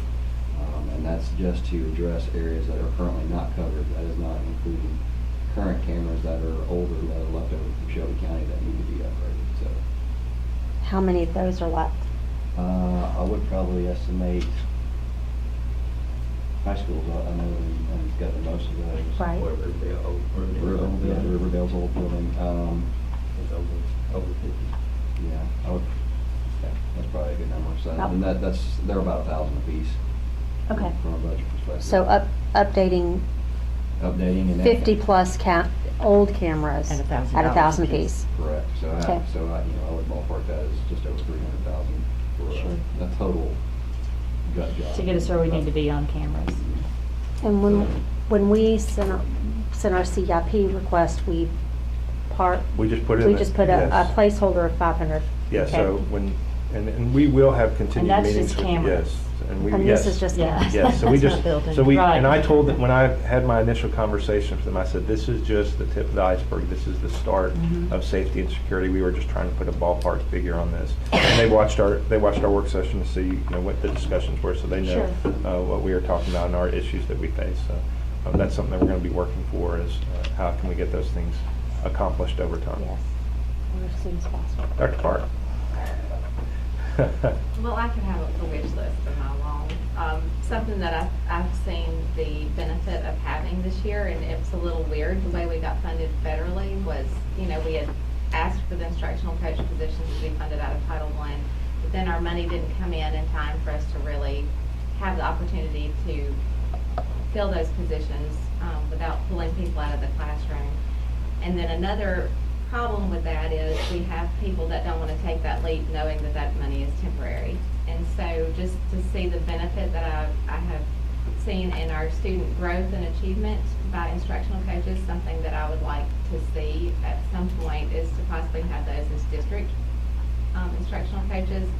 So they would go out and work with specific subject areas. So like Jennifer Ledford is our math instructional coach. We hired her before the state told us we're delaying approvals, and so don't hire anybody else. But just the feedback that I've reviewed and seen her work with the teachers, it has been, the feedback I've gotten from teachers as well as seeing what she's providing to the teachers, that is a huge initiative that I'd like to see us fund at some point in the future. Our STEM lab upgrades, that is something I'd like to see because it goes along with us moving towards 21st century. And it goes along with the new science and math standards that we have with STEM lab upgrades at Houston Middle and Houston High School, because we do have a nice STEM lab at Riverdale. The cost of this project would be approximately $75,000. a request and something that you may have noticed indirectly but not focused on. The circulation library at Houston High School, the furniture there has been there since Original. 1989. And so if they have chairs break on a regular basis, just to assist at some point with helping updating their furniture there to where it can be more modular and used, because we've been in several different community meetings there. It serves more purposes than just serve as a circulation library for the students. And the cost there? The cost there is between $50,000 and $100,000. I've gone way over budget, but I'm just giving you the list. You know what, you gotta This is dream, you what I gotta want. dream, I mean, you gotta be able to, when we hit the lottery. So with Foreign Language Committee, and Ms. Oak, you can attest to Yeah. this, we talked about looking at what we would do for foreign language to expand that program for elementary. And if we just added 3 foreign language teachers, that would be approximately $225,000. Obviously, because we no longer have shared services, I would like to have somebody that can handle CTE, and it really is more than just a 20% of an FTE to be able to handle that program and continue to grow it, because with our new accountability model, we are focusing on college and career readiness, and our CTE program is very instrumental in both students go into college and straight into career. So I would eventually like to have that position, CTE instructional supervisor.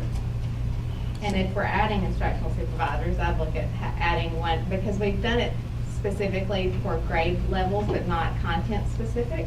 And as we move forward and look at changes in the standards and going through textbook adoption processes and looking at standard alignments and just trying to increase our academic growth of our students, we need to really focus that more on content area rather than just trying to be jack of all trades for 9 through 12 or 6 through 8. Okay. Is this the order in which you would prioritize it? No, not really. Yeah, but I think that's something we can talk about once But we. that's just No, another but quick, give us those are to just chew on. thoughts to Okay. think if, And those are things that, like I said, this was a really hard process, and I'm getting to you, Mr. Blaine, I'm gonna leave you out. This was a really hard process for us, because all these things are valuable and important, and we see as having issue to the district, but I hope our community understands our funding limitations and the challenges we have. But we agree, these are all things that we aspire to. Mr. Bland, I know some of yours, can we tell yours, or? Yeah, you can handle it. Okay. Mr. Pierce did a lot of it. So I can tell you some of the concerns that when we were going through this budget process, and I think Mr. Blaine probably had one of the toughest times, because he has the least amount of money within his budgets to kind of move and come up with cost-neutral positions. So I know that they expressed an interest, and Mr. Fisher had, in nursing positions. We're not paying our nurses comparable to what other districts are being paid. And then 2, extending their hours, because they are limited. Are they 7-hour days right now? 7, except for the lead nurse. And so moving them to 8-hour days, because they are having to deal with things before and after school. That would be one of those things that we see as being important, is to increase the nurses' pay. And I don't remember the cost difference. What it was To do the increase and move into 8 hours would be $31,671. so that was one of the things that he was looking- $31,600? Yes, $31,000. $31,671. That would move them To 8 hours to, in. that would To give 8 them hours? $1, it's a And it- $1 increase, and then Per move them hour, from and 7 then- to 8 hours. 8-hour day, okay. And Mr. Blaine also expressed a concern that within his department, they're really having to be jack of all trades too, and share job responsibilities. And so he does have clerical staff that's taking on roles like hosting shared service meetings, looking at MLD&W documents, that he wanted us to look at how are we staffing his positions, and how are we paying those positions. So I know that was a concern that Mr. Blaine was requesting for too. Other things? The only other thing that would be not immediate would be if we could take care of the cameras and cell phone Bluetooths, if we didn't have to use that money, the Safe Schools grant, for those purposes. I think Mr. Caddy and Mr. Grady's had a conversation that it might be more efficient if we had a Safe Schools specialist. We could use that grant to pay the majority of that salary. If we can take care of those needs, we wouldn't have to use that grant every year to update and replace cameras. So that's something that in the future. What would a safe school specialist be tasked with? Keep safety drills, keeping up with the emergency district plans, schools plans. Okay. Anything that's safety related now that Mhm. kind of hits my department, Mr. Kathy and Mr. Graves, Okay. that person would take it. Right now, we all kind of share that responsibility. Right. Mr. Bland, Mr. Grace, myself, we all share the emergency plan. I work on the facilities piece of safety. Mr. Bland and Mr. Pierce work on cameras, but we all kind of piecemeal it. So yeah, in a dream world, we would have a person that wakes up every day and their sole job responsibility is focusing on the safety and security of students from all So aspects. it's like Raptor and all, they would be in charge of all that? Everything All of safety and that. security. And also, too, I think Okay. for us, and this is something we're gonna come out with once we've concluded our safety drill, we've gotta change the culture in our schools. Yes. To the bad. Our students feel safe. They feel like they live in Mayberry. An adult comes to the door and knocks, and they'll go open the door and say, come right in. And it doesn't matter what we do as far as doors and security and alarms. We have to change that culture, and we have to make our children less trusting, unfortunately. So we got to talk about those types of trainings for staff, for parents, for teachers. And I think that's also part of the role of what they talked about. But know that those are things that are coming out. And then once we've done those trainings, talking about how are we then going to test them on it. So getting strangers to come to the school, to knock on doors, to pull on doors, to walk through the hallways to see if they get stopped. Those are the types of activities that we're going to start participating in to make sure that we're changing that culture of false safety, because we're not any safer than any other community. So, did I miss anybody or other concerns that we need to address? We will have a good list for you of things that we weren't able to accomplish through this budget, but know that we realize the limitations, and I hope that y'all understand the limitations that we experienced through this budget process. You always have my cell phone number, so if we get into this, call please, and I can answer other detailed questions. As we go through, we are going to see changes to this document because we are going to have additional funding. We are talking to the city about getting those major items on our CIP list now, but also coming up with a 5-year plan. So I hope you know that I shared the list that's on our website. The only things that we added to it were the school safety, like you talked about, and the Houston Mill addition.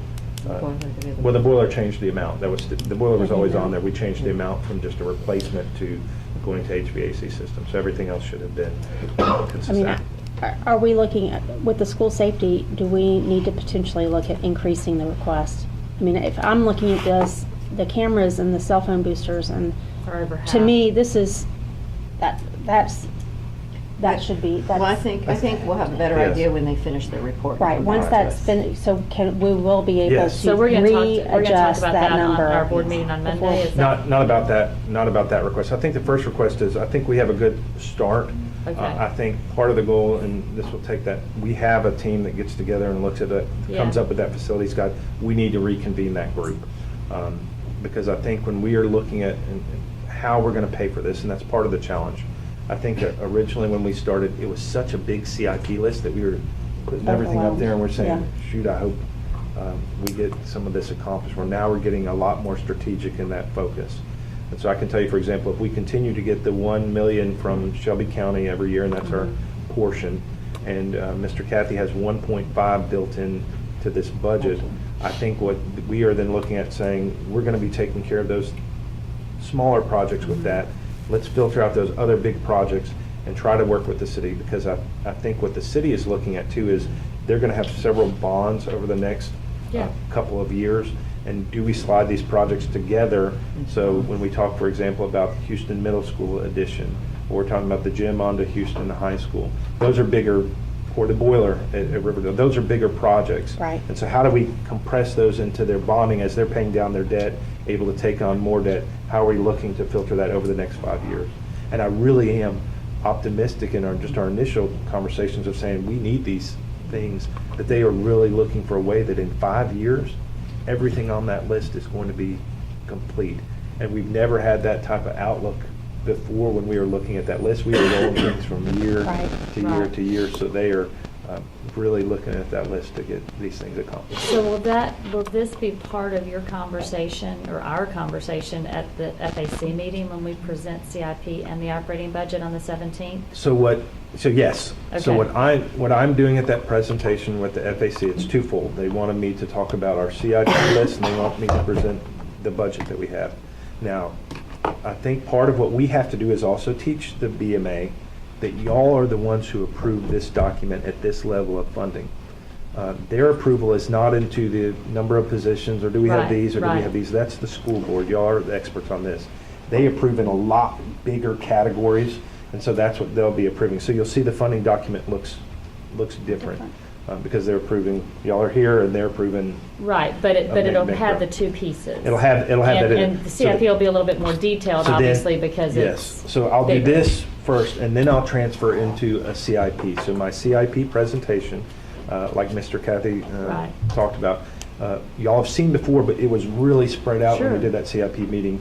We've compressed it into here are all the things that we have done at Farmington, Dogwood, Houston Mill, Riverdale, Right. Houston High, and here are the funding sources for those.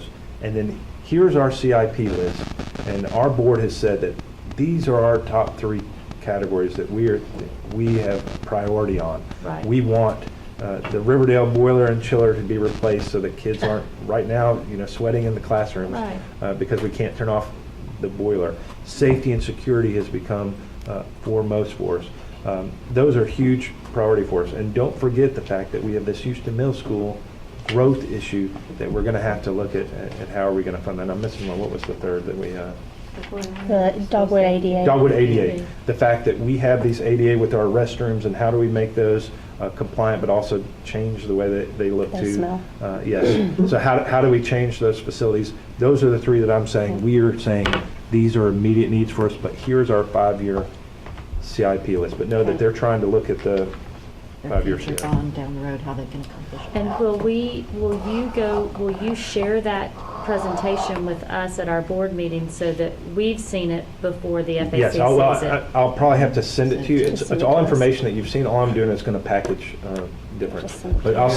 send it to you. I don't think we're going to meet before, do we know? Well, we have our Send it board to them meeting. tomorrow. Yeah, they want a 5-day list, but all I'm Okay. doing is compressing documents, information that y'all have already seen into, Yeah, Right. just Prettier if we can get what Yes. they get when they Yes. get it, that would be great, I You think. will. Yeah. And and it also have the intro, a lot of the intro that we have, that you saw today Right. is information that they'll receive also. Okay. I think that's where we're headed, and I'm optimistic that we're going to do good things. Thank you, staff, and thank you, Superintendent, for the Thank you, presentation. y'all. This is fun. I guess we are adjourned.